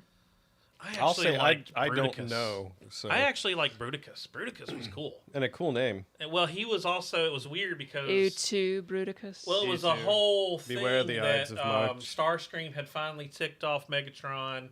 Finally. He... Megatron banned him to some deserted island, which I'm going, why can't Starscream fly? But I think he was low on power or something. But on the island low on was all these World War II vehicles. There was a Zero. There was an old Army Jeep. I think part of a trailer. So I can't remember. But Starscream rebuilt them to be his own Decepticons, and then they would combine into Bruticus. And I thought Bruticus was just a cool Decepticon. So. My favorite combiner was Voltron. Mine too. That's not untrue. You're not lying. Technically, a true answer. Yeah. Yes. I think for the purposes of both my memory and the impact that it had on Transformers leveling up against all other toy lines, nothing's going to take away the importance of Devastator being introduced into the line. He's I'm not saying he is the most aesthetically pleasing combiner they ever came up with. I'm not saying any of that, but what I'm saying is impact on the toy landscape for American kids. Devastator was Genesis. I mean, I will say from a design perspective, Devastator, it looks like a much tighter, more intricate, and more precise build. There's just less flat surfaces. There's just almost always something going on no matter where you look on that. And that is the first time I remember seeing something that was kind of like that. Well, and they touted him as the most powerful combiner. Right. You know, that was kind of the way they paid the respect, I think, to him. Yeah. Is that everybody was terrified of Devastator. MMA Panda is chagrined that you have no movie/1986 toys on the table. Well, I have the movie on the table.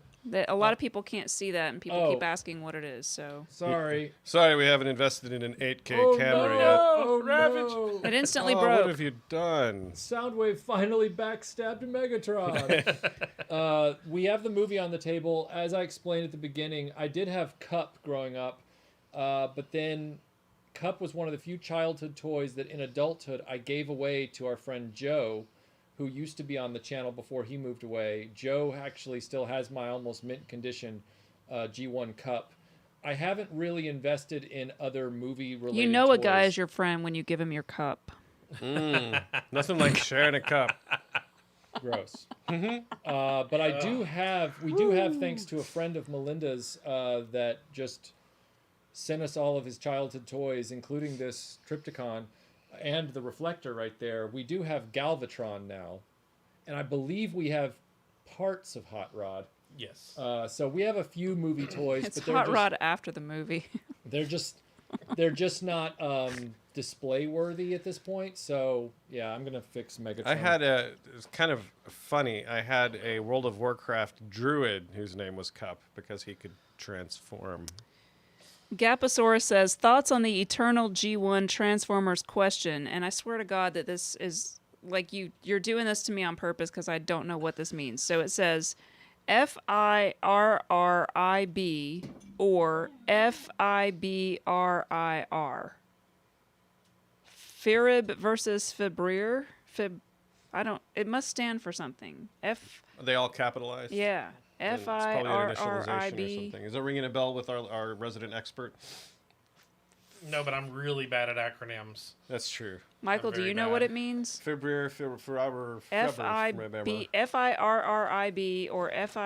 FIBRIR? Are these chromosomes?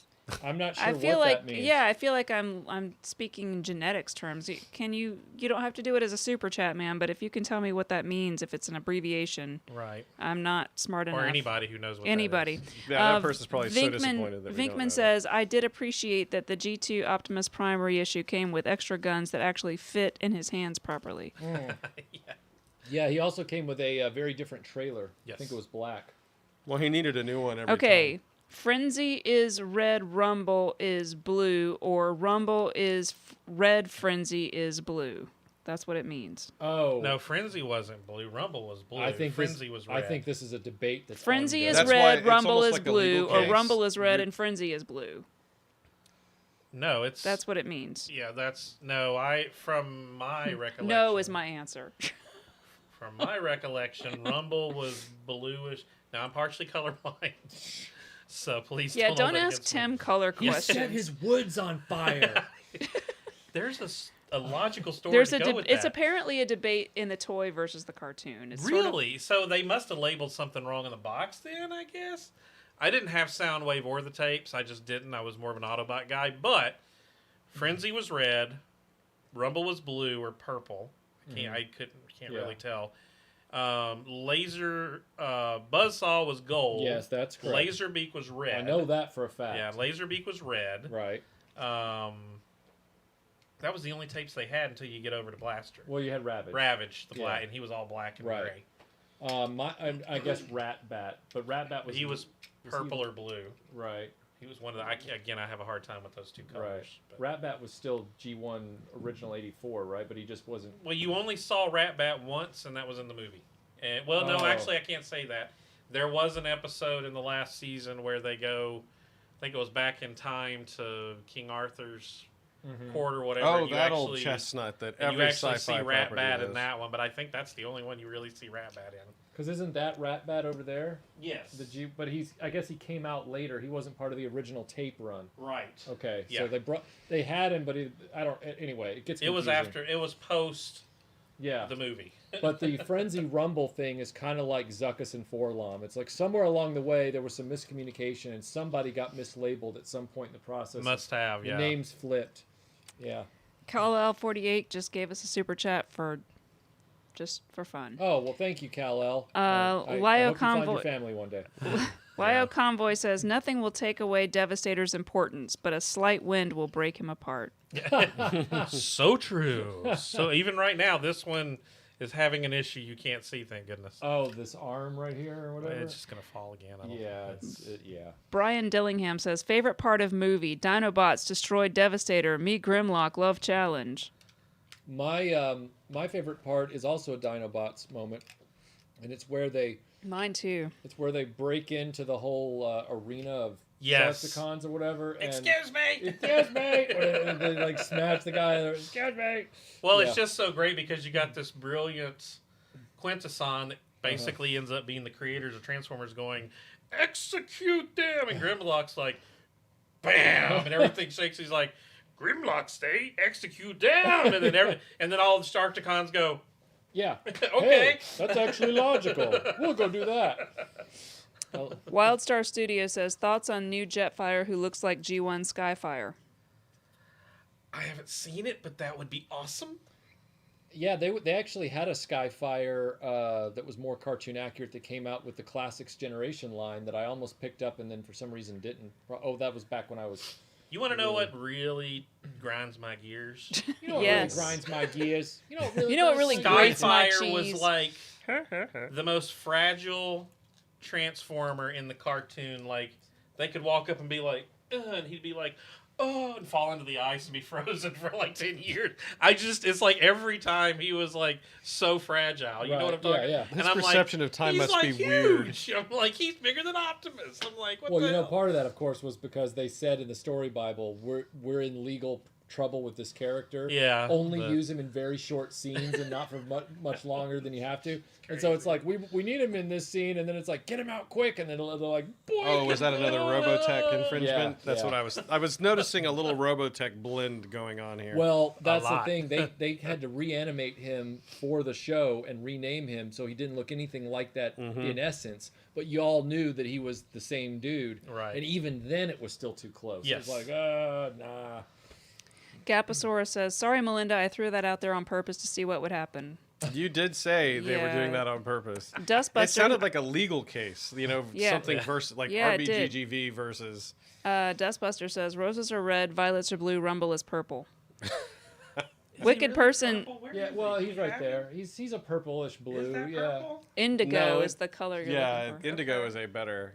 Amber is the color of my your energy. Wicked person says, purple is the color of your energy. Speaking of purple, Whoa. Wicked Shades person of color flow naturally. says, does Tim know he's got a mic Prince would love?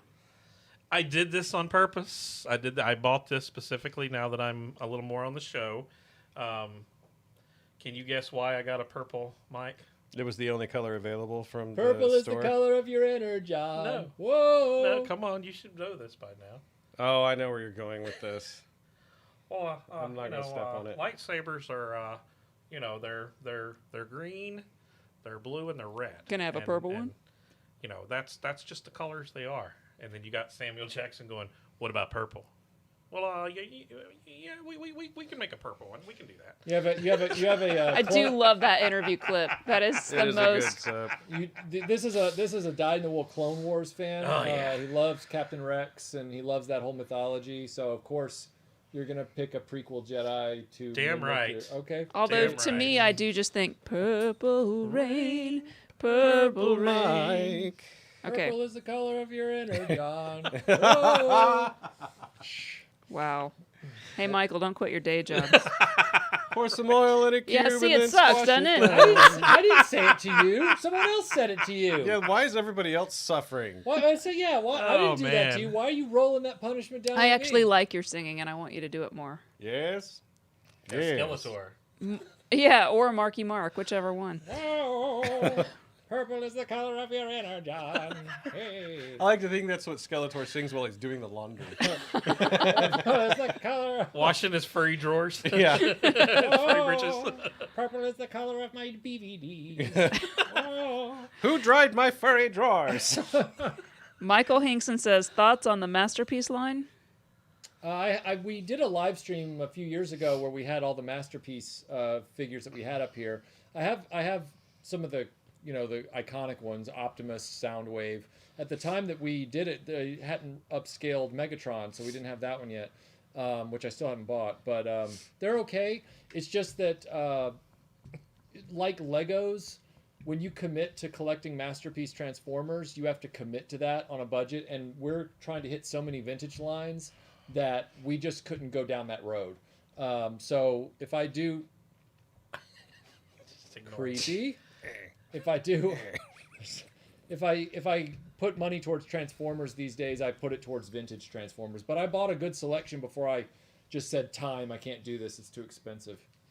Connor says, I'm really bad at acronym definitions, or as I like to call it, BAD.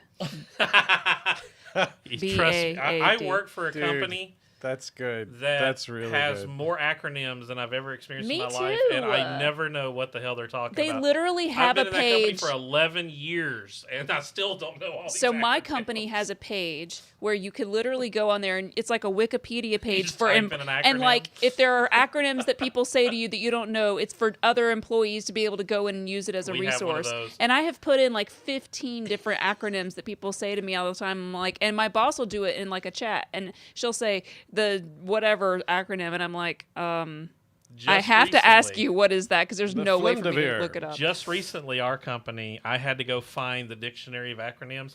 It was 54 pages long. I Yeah. am not lying. Yeah. 54 pages. It's like, just say it out. right. just- I'm like, I have no It's idea. causing more problems than it's helping. It sounds like a quest. I had to go find the dictionary of acronyms. Of acronyms. It I sounds look- like a quest from like Dungeons and Yeah, Dragons it sounds cartoon. It sounds like an episode of Galtar and the Golden Lance. Like, Galtar! What's our quest today, Galtar? We have to go find the dictionary of acronyms. That actually Come, sounds Golita. that actually sounds like an Asterix quest, is what it really Right? sounds like. Vinkman says, it's funny how Transformers the movie was infamous for traumatizing an entire generation of kids, yet years later it's lauded as a classic for all the things that made us upset in the first place. You are so right, though. But I loved it. I thought it was good. Michael does. Is that some weird kind of Stockholm syndrome? Like it freaked us all out as kids, but now we're in love with it. Like we're just like, this is great. Well, now we have things that Perfect. suck it's kind worse, of so abuse. it Yeah. it by is a little comparison it's really great. After You're like, what Michael Bay did, that I is- mean, that seriously. right there belongs in the Smithsonian, my Look, friend. I grant you that. I grant you that. But that's what- not a reason for something to be good because something else was so bad. I know, but Yeah. I'm just saying. But it was weird for me because I didn't get to go to the theater to see it. The rich kid in my neighborhood, his father literally had gotten a VHS of it while it was still in theaters, ripoff, and it was bad. He wasn't supposed to have it, and I actually watched it at their house, but I loved it. Uh-oh. No, she's not being nice. She's being creepy. Oh, they no. want me to that's be so- on camera, so here I'm on camera. What's up? All right, bye. Yo, hey. Thanks for weirding Michael out. You're welcome. You're welcome. He's like, oh, what a sweet moment. I'm like, no, you don't know what she's doing. This She's is so just- scary. She's being like that dude on the subway that's like, hey, I am. Can I touch your hair? you going to Times Square? Your hair's as soft as corn silk. Oh. Did you know you Here. could drink Listerine? And in a pinch, hairspray. NyQuil's 180 proof. It's 108 Nope. proof. You No, know, buy it hey, on a holiday. hey, Don't hey, do drugs, you got kids. any of that Final Net? You got any Sudafed? I you got any Sudafed? Vinkman says, can Michael sing the Transformers theme as Skeletor, please and thank you? Oh, duh. Transformers! More than meets the eye. Yeah. The only thing good from the Michael Bay movies was they did get Cheap Trick to redo the actual Transformers theme as a song, and I had to buy the whole damn album to get it. But it's pretty awesome. Which movie? The Transformers, the movie with Michael Bay. The first one? I think it was the second one. Oh, okay, because it's hard to figure. Michael, you better Are buy you all saying of they them all just run to be together? safe. They all kind of run together, yeah. But yeah, Cheap Trick redid the song, and it's awesome actually. Oh, that's cool. Which Yeah. is interesting because Japanese culture loves Cheap Trick. That makes sense. They invented the Transformers. Cheap Trick then ends up doing a song of the theme for the American movies of Transformers. Oh my! A World Made of Cardboard says, AAAAA, American Association Against Acronym Abuse. Mm-hmm. Yeah. Yeah, you're not wrong. All right, I'm just making sure I don't have any other super chats. All right. What is that box right in front of Michael? Arthur wants to know. Right here. I This assume is Transformers the movie. This is Transformers Season 1, and this is Transformers Season 2. Part 1, Volume 1. Wilson Tortosa says Hasbro is making a Transformers DeLorean time machine and Top Gun F-16 with a volleyball. Is that true? They are reaching. That's- They are reaching. Those sounds like drinks that you would order.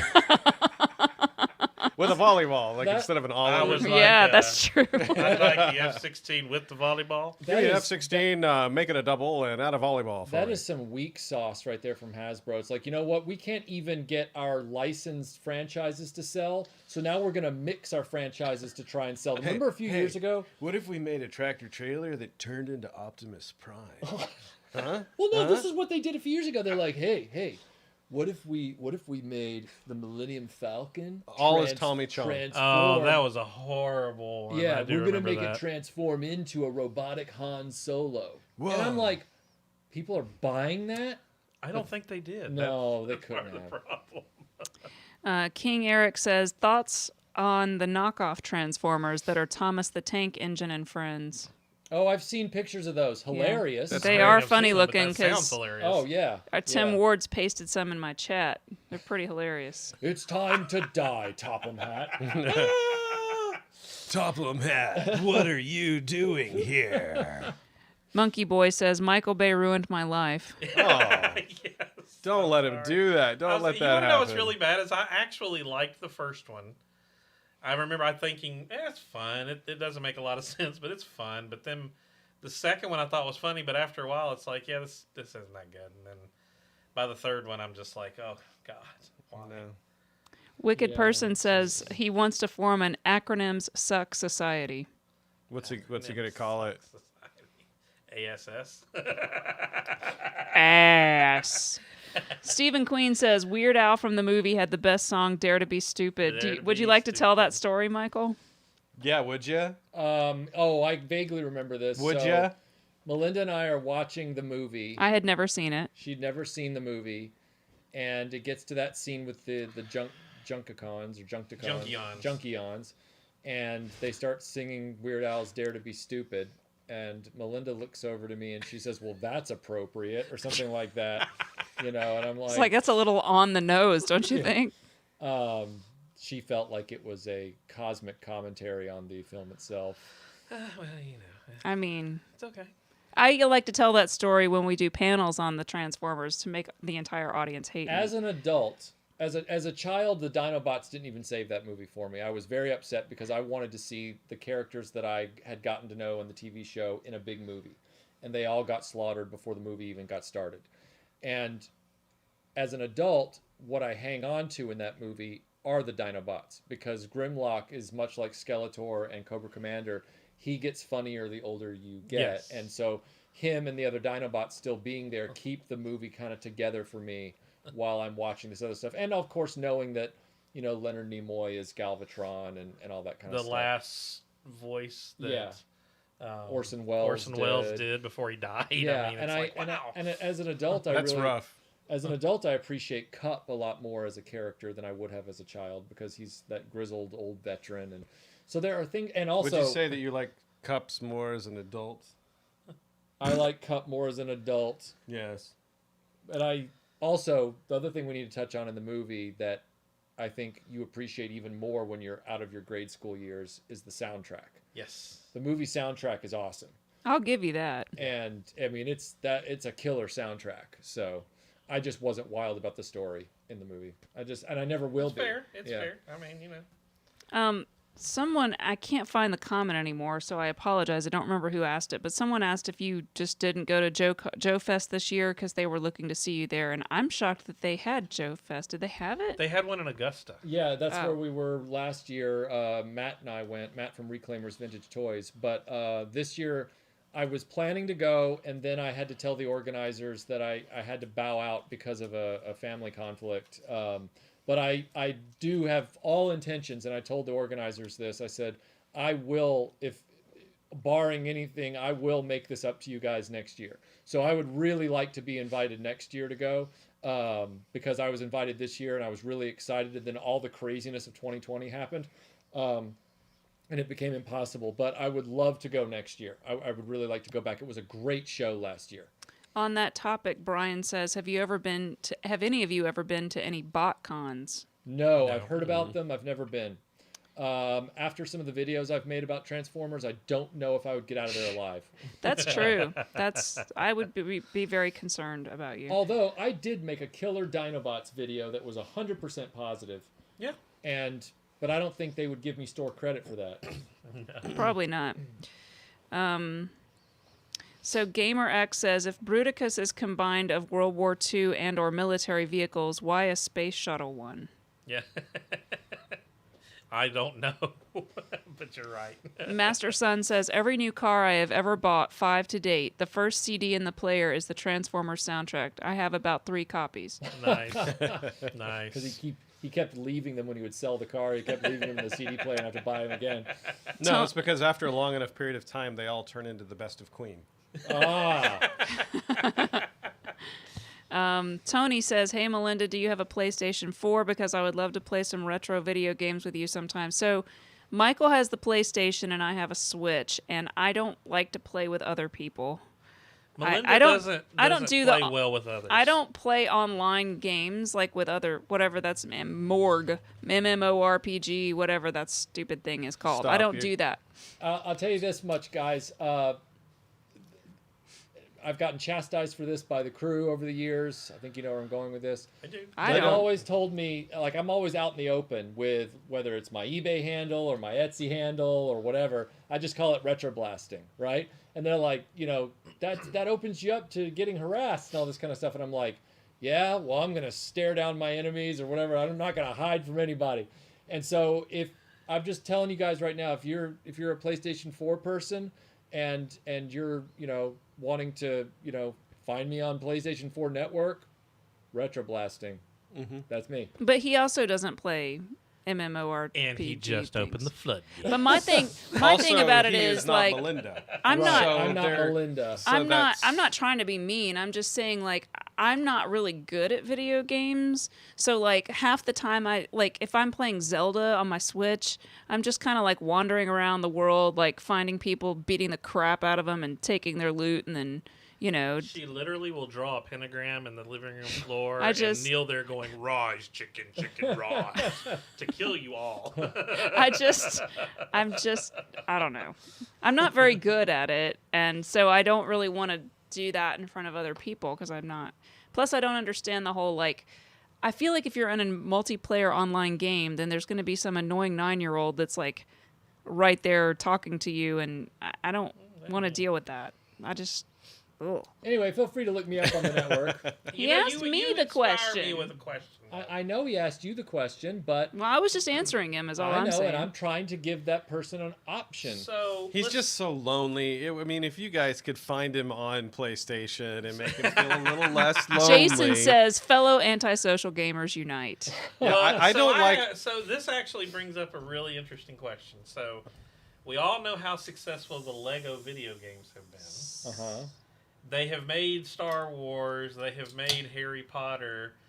They've made I know they haven't made a G.I. Joe, but I don't think you can. But wouldn't it be interesting if there was a Transformers Lego game?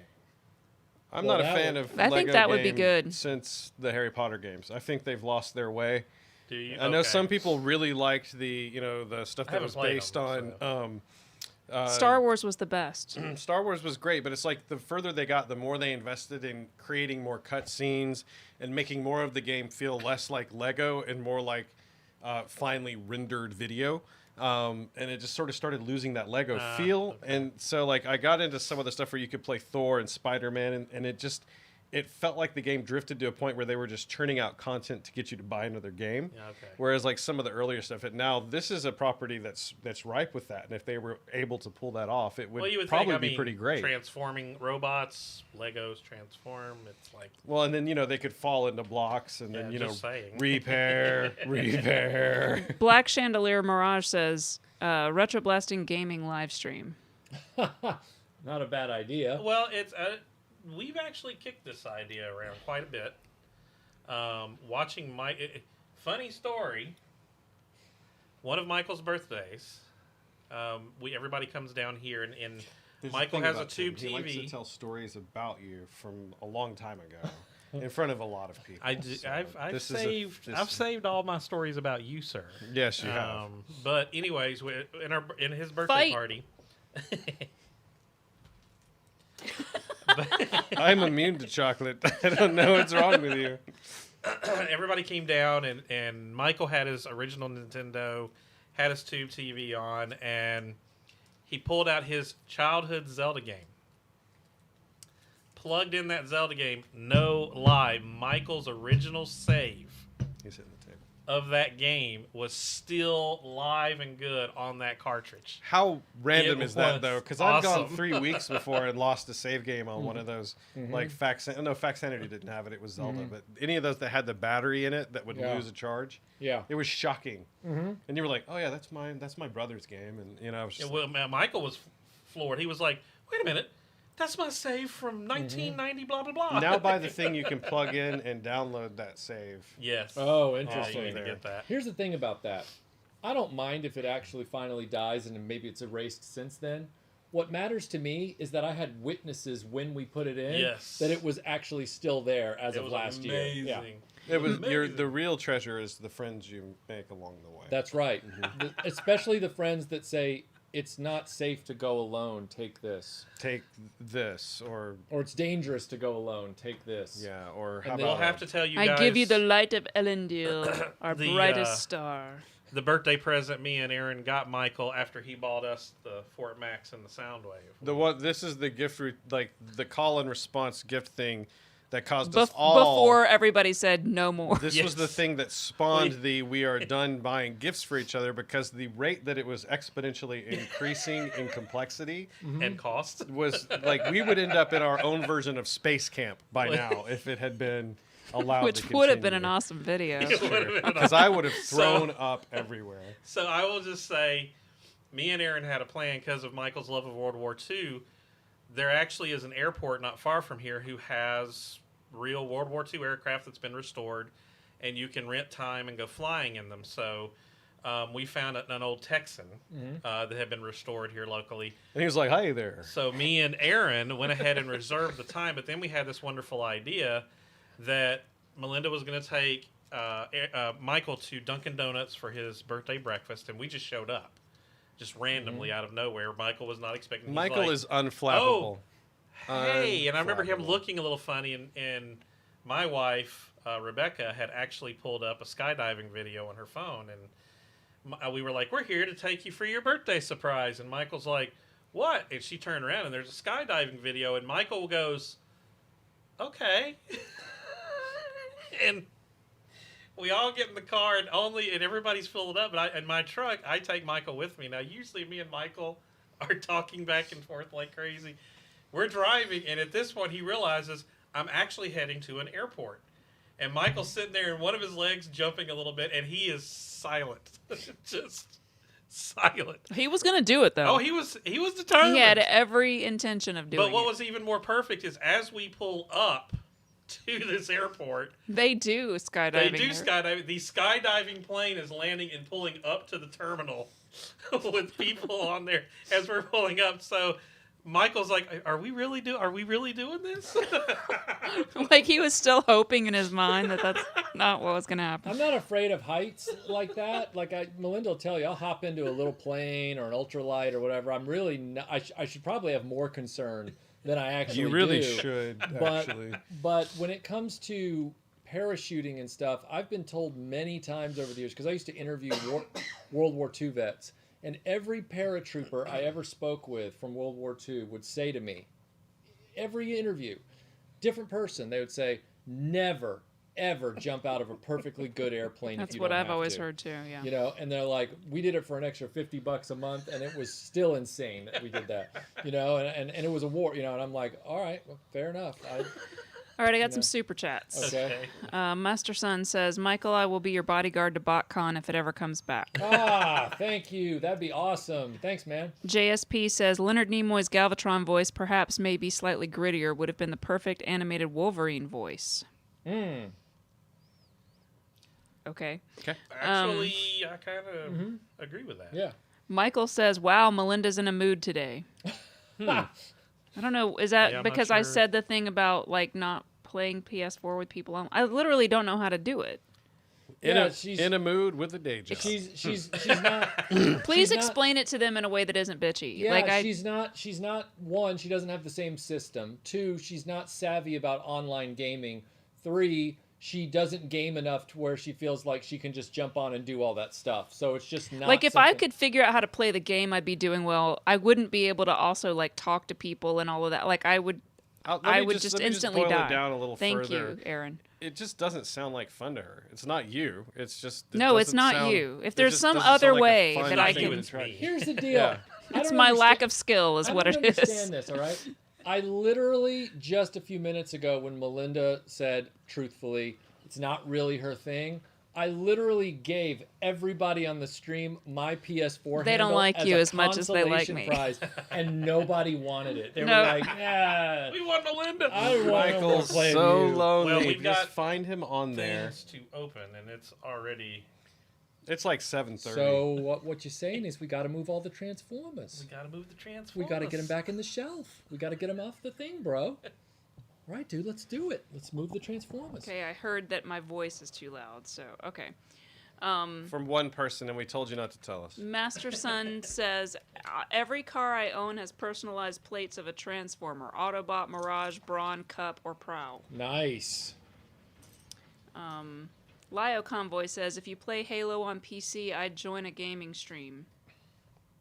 I'm sure that's directed at you. Not Yeah, me. you could get Steam Master Chief Collection and go play all you want.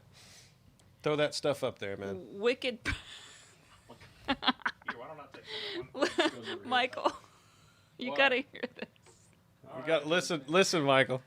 Wicked Person says, take the light of Illendil and stick it up your nose. Take this pen and stick it up your nose. Take the light of Arendelle. Stick it up your nose. Get your to Mars. All right, so Phoenix says Michael plays the game and Melinda does the talking problem solved. Okay. Like there's some kind of combiner. Awesome. Dan says, Melinda, do you... Oh, I guess it got deleted. Never mind. All right. Michael wants to know, Michael, what the first post-G1 Transformer was that you purchased. The very first post G1 Transformer I purchased were the classics that came out in 06, and I purchased Bumblebee, Optimus Prime, and I think it was Bumblebee and Optimus Prime were the two that I found. So those are the first post G1 Transformers I ever bought. Several people...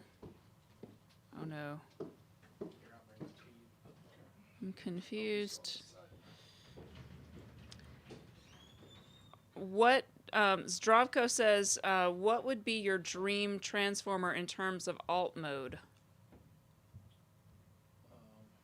My dream Transformer in terms of alt mode by far would be Wheeljack as the Lancia Stratos. I love the Lancia Stratos.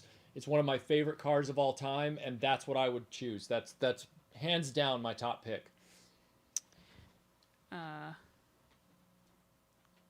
I feel like there's no one entertaining the people. Okay, well hold on. We're trying to get ready for this this unboxing. We have a lot to unbox. I feel like we have to like have some music in the background, but I can't sing it, so. Do the Barry Hill or whatever. Benny Hill.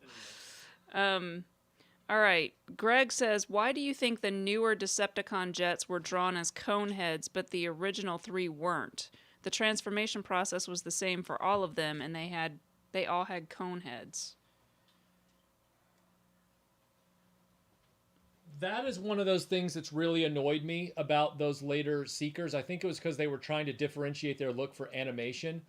And in doing so, they just released the same toy and then expected you to just not transform the top of the head to make them look like the show.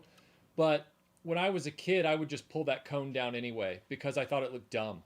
I was not into the cone head Seeker look. And because the toy allowed me not to have to do that, I didn't.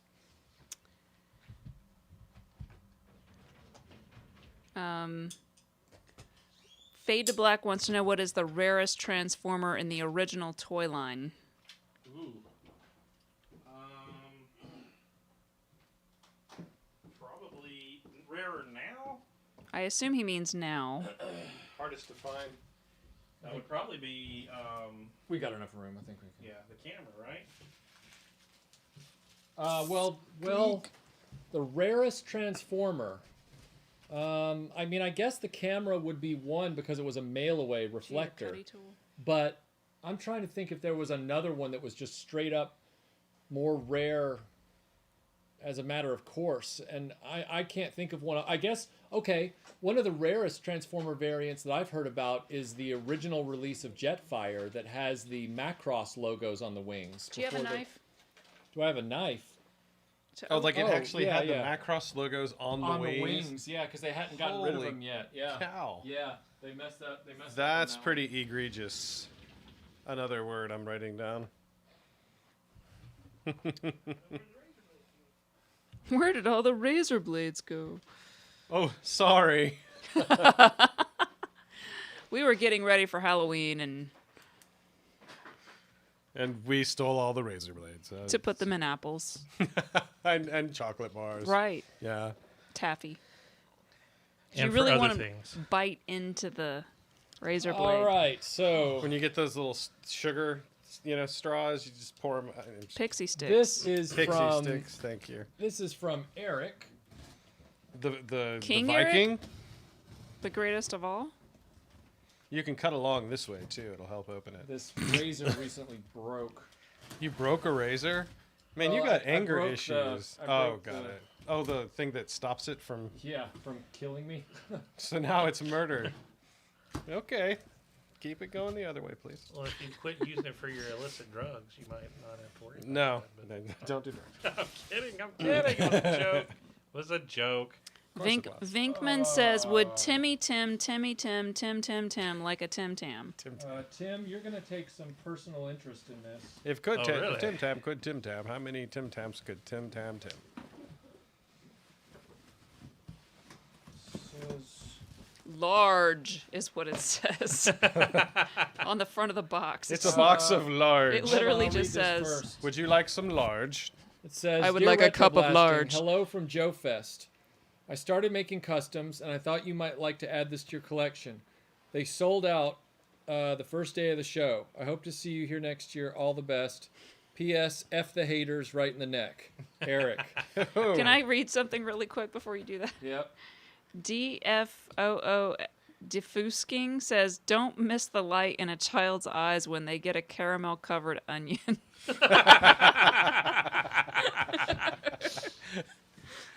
That's just horrible. Oh my goodness, you are kidding me. They remade this? They remade this. Here, check it I out. hope it's better than the original. Wow. My goodness, that is a large. Very cool. This was any of you out there that actually had one of these like I did? I know. Well, I've no, played it with one. was the most disappointing G.I. Joe toy they ever made. Here's its best move. No, it flew well. Turn it a little bit. There you go. However, the problem was the commercial clearly showed a different prototype because even my dad, who loved G.I. Joe toys, bought this for me, and when we opened it, and it was literally styrofoam, he actually said, "What the hell?"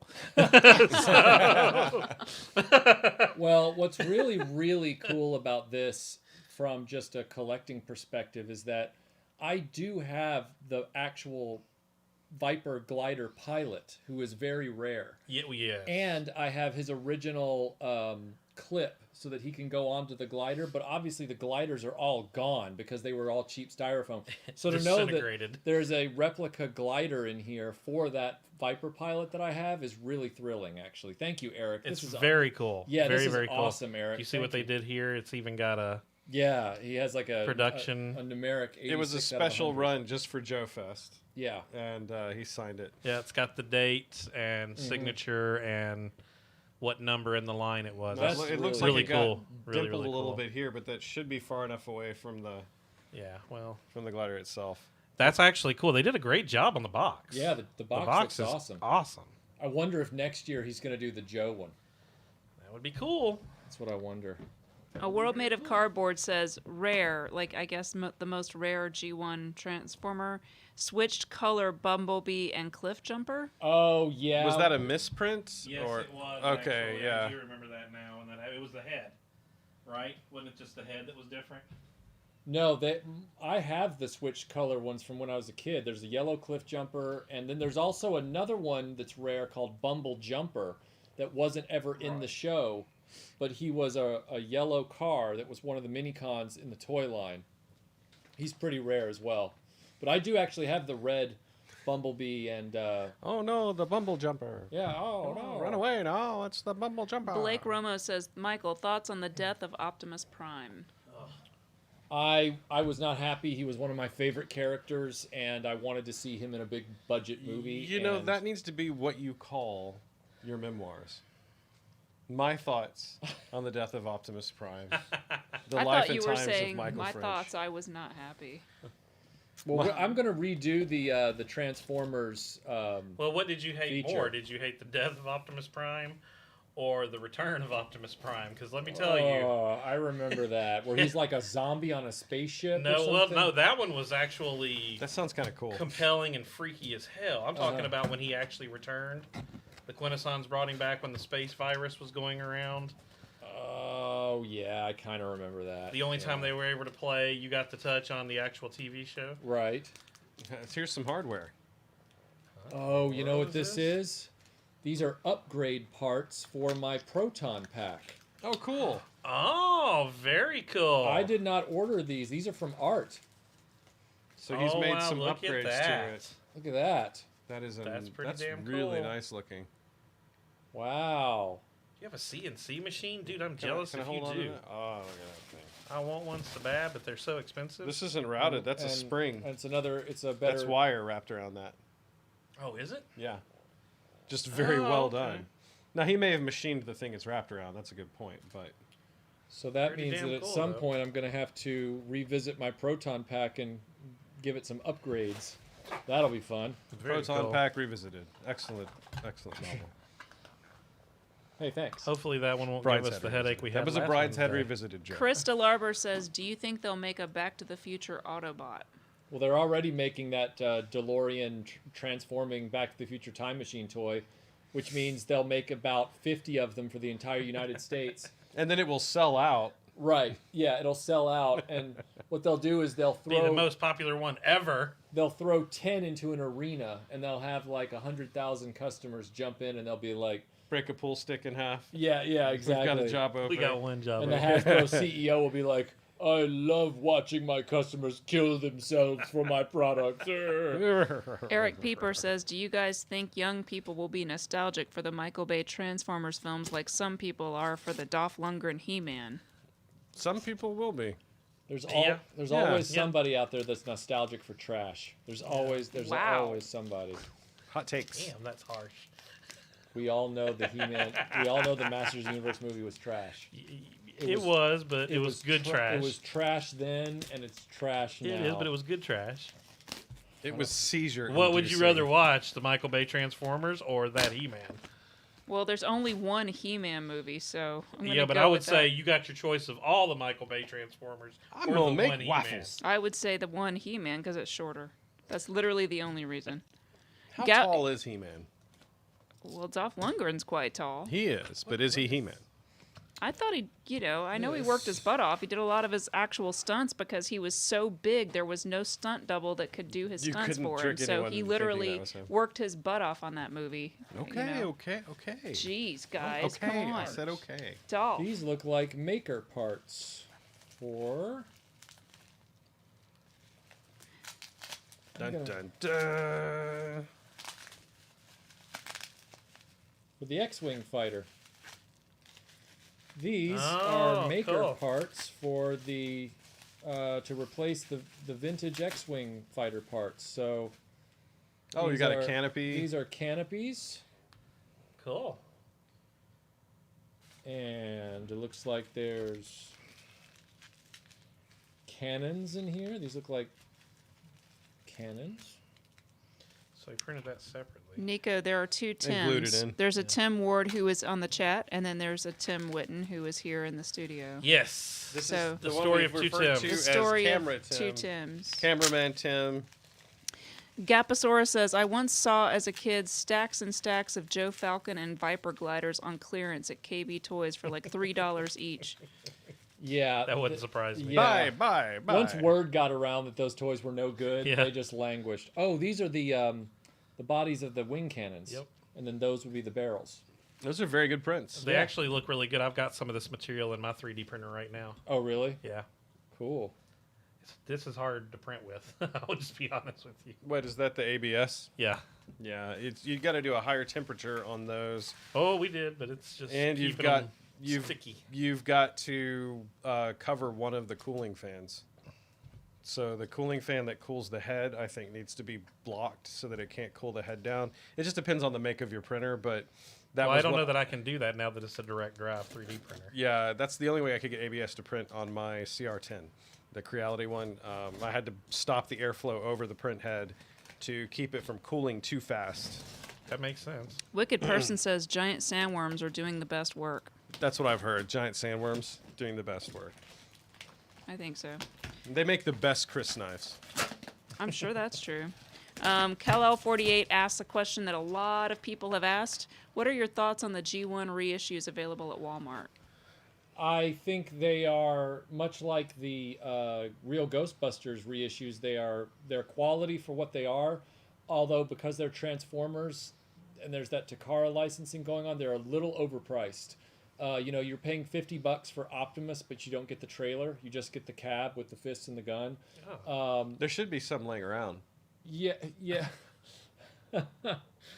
But the toys themselves look really good, and I watched. There's this great YouTube channel called 80s Transformers Fan, and he just goes through all the G1 and G1 related stuff, and he reviewed the Optimus, and it looked really good. I mean, it again, $50, and you're getting just the figure, but for a lot of people, that's a lot more than they can find, at a toy show broken and busted up. So, if I had ever found the Optimus on clearance, I probably would have bought it. I've seen the Soundwave at Walmart, it looks to be as quality as the one that you brought.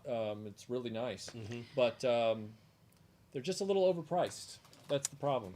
Rodimus Primal has joined our chat, and he says, nice Encore Fort Max in the back there. Oh, It's Tim's. it is Tim. Yes. And we are actually going to, at the after show, which is for our patrons, I said it earlier just in case you weren't here, we're going to unbox him in the after show because he has not been opened. Yep. So, He's never been opened. This looks like another Gloria Baker custom.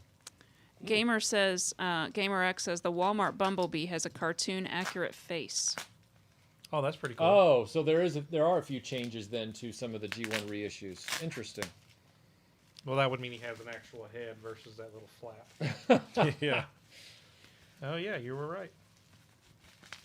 That one actually... Tommy says the Walmart reissue Starscream is worth it just for the little Megatron and gun mode he comes with. Oh, so Oh, he that's cool. I comes didn't with know the he did little come with one. that. That's pretty cool. For all the shade that gets thrown at Starscream, like when Megatron transforms into a gun and jumps into Starscream's hands, I just don't buy Megatron's rage anymore after that. Yeah, so we have a custom mask Gloria Baker action figure here, which is Very carefully painted. very carefully painted. I'll bring that up to the lens so people can see it because I know it's a little small. Michael Connor says, have you talked about Cobra Commander in Season 3 Transformers? I thought about bringing that up, but that was a very interesting addition in that season where he just Was says, he like a regular character, or? He was a diabolical bad guy in the episode, but he wasn't dressed up as Cobra Commander. But you never really saw his face, and then at the end, you got the idea who it was. But at the end, he's like, "These bad guys today don't know how to do it." He goes, "Cobra," and he goes, and starts Like coughing. he interrupts it. Yeah, and starts coughing at the end. It was pretty good. I like it when animators have a little fun. Did you see the article that I sent you about Don Bluth starting his own company to bring back hand-drawn animation? That's Yes. an interesting Yes, story. I I'll be did. following very carefully. Sorry to interrupt you. You had a super chat to mention. Vinkman says you can find that Optimus reissue on eBay for $35. Oh, Really? cool. That Well, quick. I don't need it myself, but I might have to. I was just thinking for our friend Aaron here, who doesn't have his childhood Optimus, and we want to get him, one. Nico says, Tim, watch out. There's a Transformer behind you. It's a pretty bad one, too. This- Rodimus Primal says, Cobra Commander was called Old Snake. He turned the Autobots human. It's the episode where Rodimus Prime gets laid. Holy crap! Yes. Wow, Yes, that took a turn. Again, I'm remembering a lot of. I'm this from assuming the this is original. implied and not actually shown. Probably not.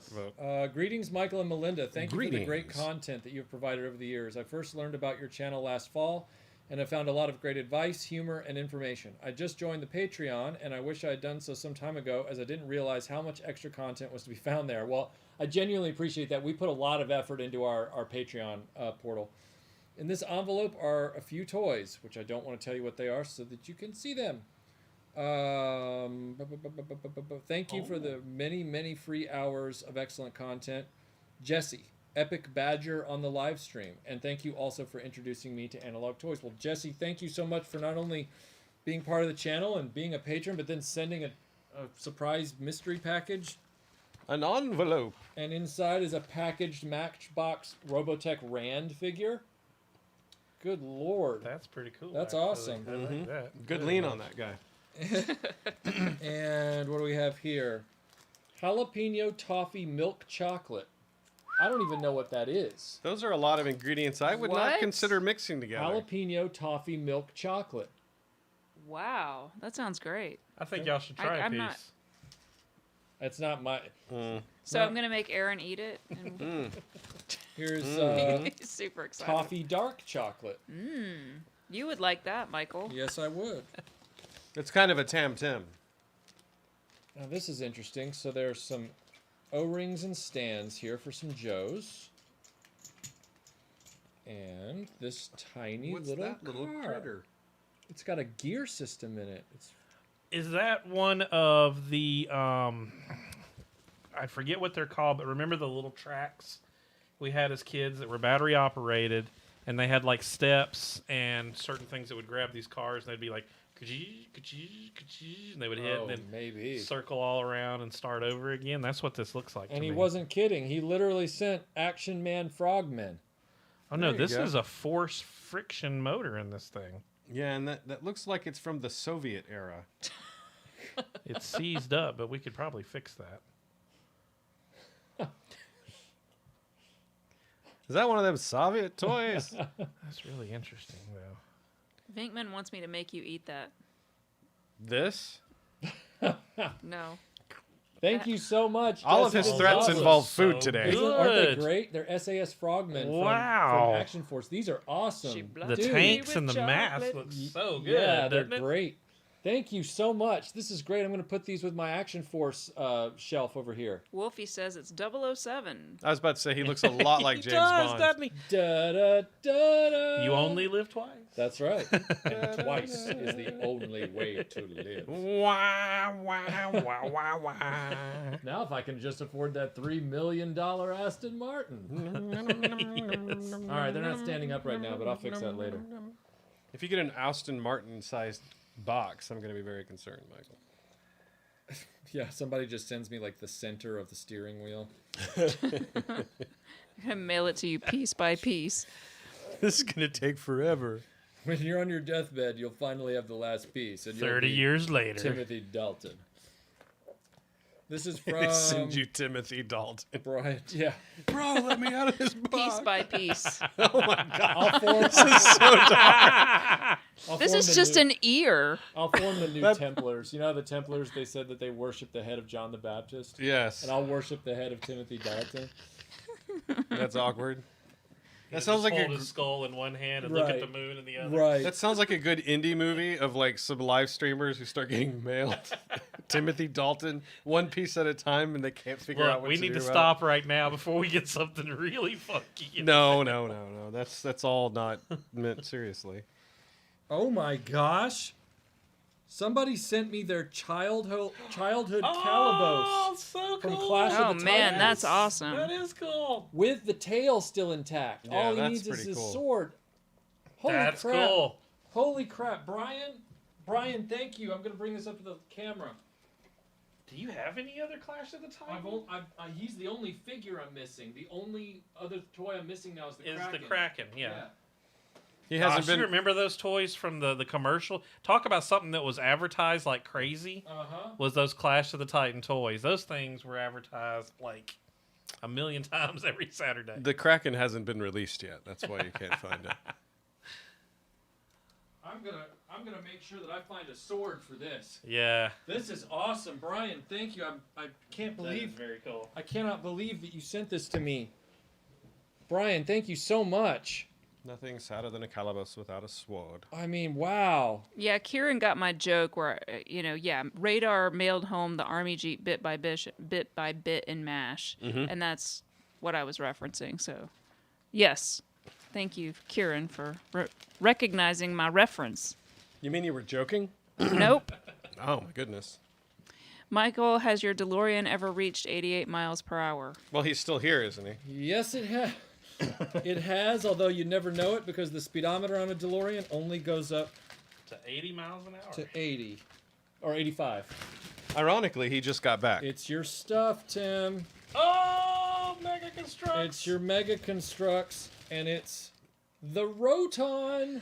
Roton! That's awesome. Battle Cat versus Rotom. Saturday Morning Fan says, do you guys have a Pepsi Prime? I don't have No. I don't have the original Pepsi. I think because you guys are having Well, no, Pepsis on the Look what table. it's showing. there's a Pepsi edition of Optimus Prime. Got it. Battle Armor He-Man as a mini Constructs figure. That's cool.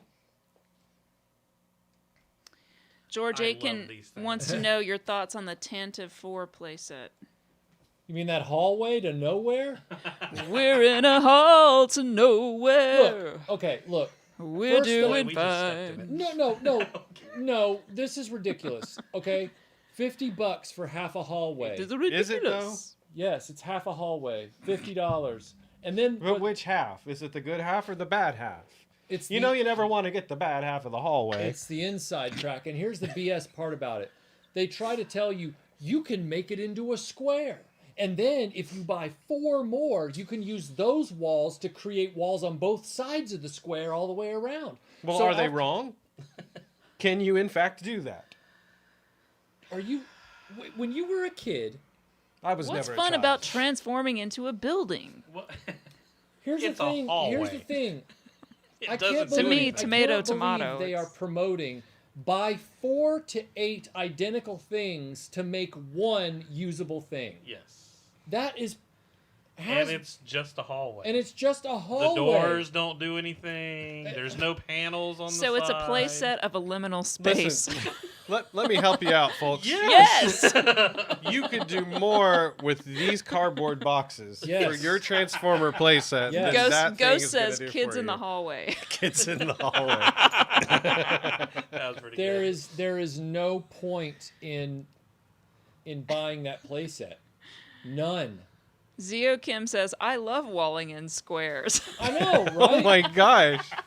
What are you doing tonight, Aaron? I'm walling squares. And if you're talking $50 for 4, that's $200 just to do the square. Right. Then they want you to buy 4 more To or enclose to them. enclose the outer walls. And when you do that, you're only using part of the other 4 that you bought. Right. Which is just like the freeze chamber where they're like, But that leaves you with another piece that you can buy 4 more and make another complete square hallway. You hearing me, Michael? You could have 2 complete square hallways for you to You put can the- stack But them on wait, top there's of each more. other. If you Why- act now, why is you can nobody get this seeing- set of why is nobody Ginsu seeing knives. Hasbro's a shameless scam? at You know this what I point? would do is I'd drop a marble in there and just roll it around. You know? That's fun. That sounds like fun to We're me. at 4:15. Okay, So all My right. goodness. This is the last parcel. What if it's that hallway set?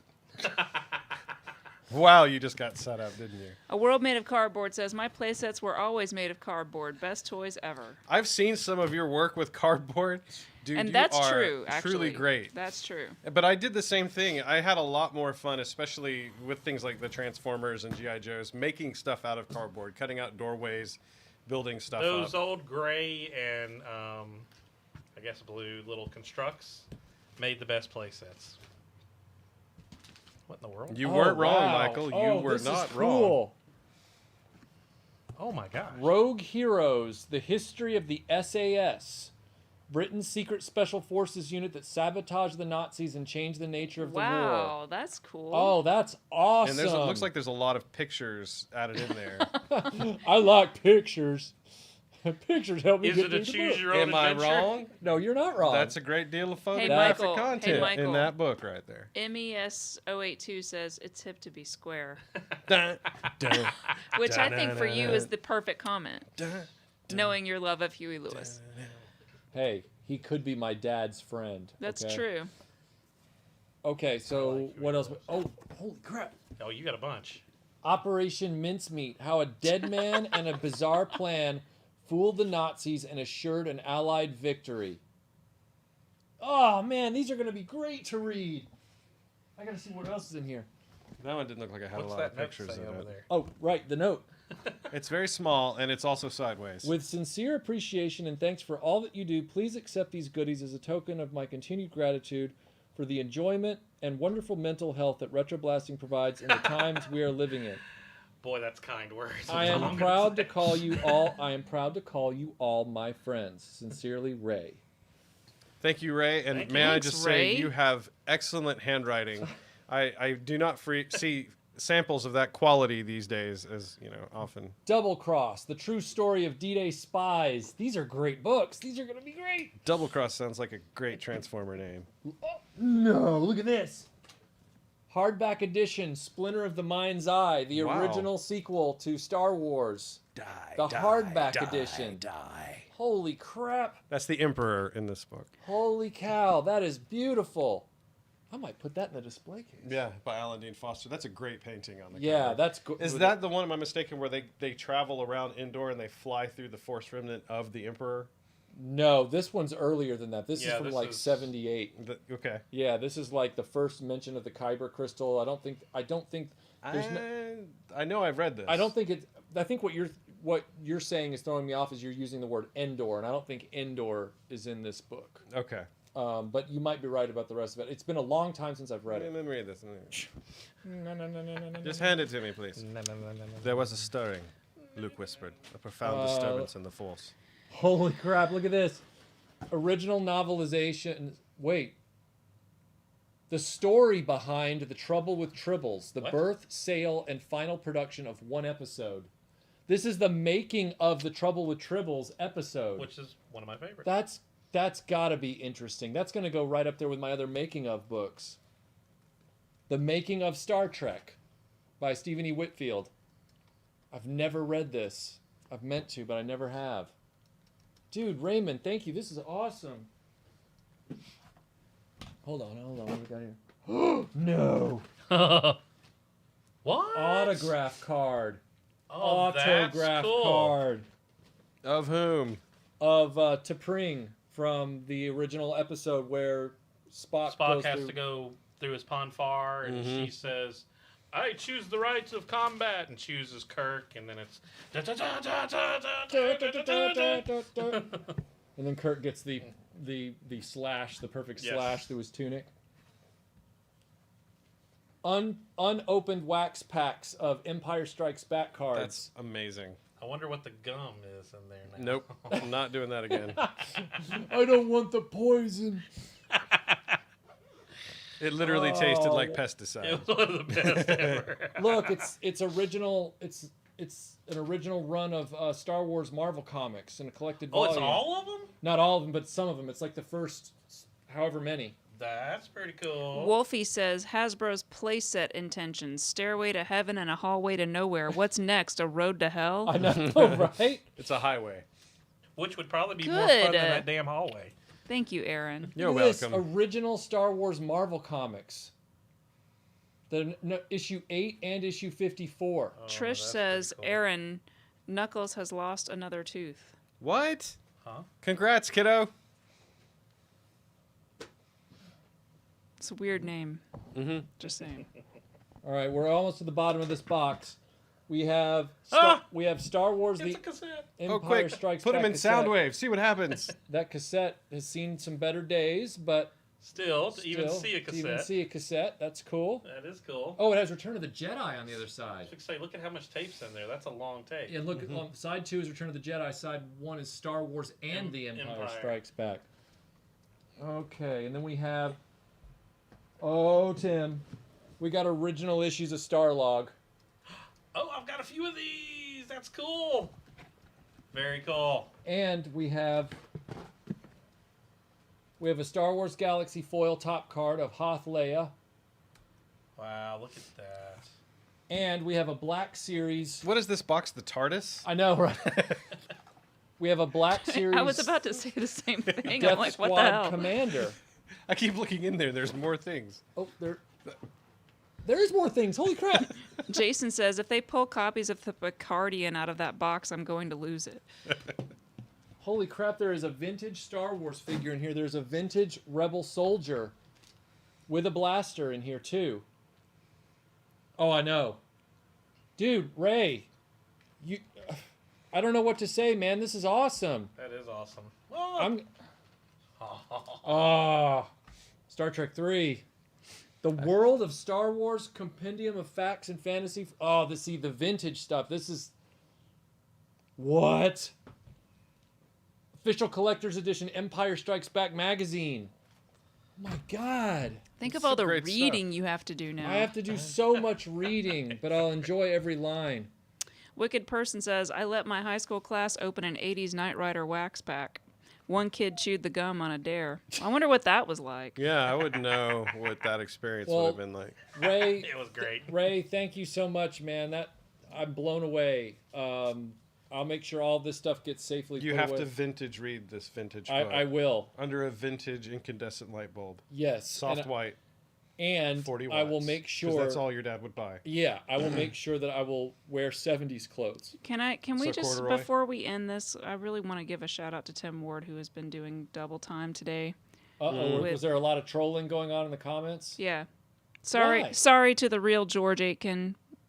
So you know who you are. That sounds like there was maybe even Wait. some bullying going on. There's just We'll discuss it we'll after. discuss later, but I'm just Okay. saying, like, thank you very much, Tim. You've really been working today. So Well, and thank you to you, Melinda, who clearly knew this the whole time and kept it to yourself and kept it from spoiling a perfectly good That's live right. stream. So thank Tim, and so Tim does rule. So everybody, let's give a round of applause to Tim Ward. you. More, You know what? I wish people had classier, better things to do with their time. They don't. But they clearly don't at all. And sometimes they don't bother the live stream, and sometimes they do. And I hope that didn't impact anybody else in the chat. We work real hard to make sure that doesn't happen. And Tim Ward takes the brunt of it for all of us. So. Yeah. It's like everybody's stuck at home with nothing but a bottle of vodka and because Superman 4. he's so like busy deleting comments that you don't even realize that Yeah. it's bad, but like it's really exhausting for 2 hours to sit there and read every comment and figure out who's trolling. And Right. so anyway, I just wanted to say thanks on And there. if you're somebody out there trying to impersonate one of our friends, that's not cool either. So They know they're not cool. Yeah, Shame. so thank you. We are going to move ahead with. We're gonna move to the after show. We're going to move to the Patreon after show. Where we're gonna open a toy. We're going to open this Fortress Maximus.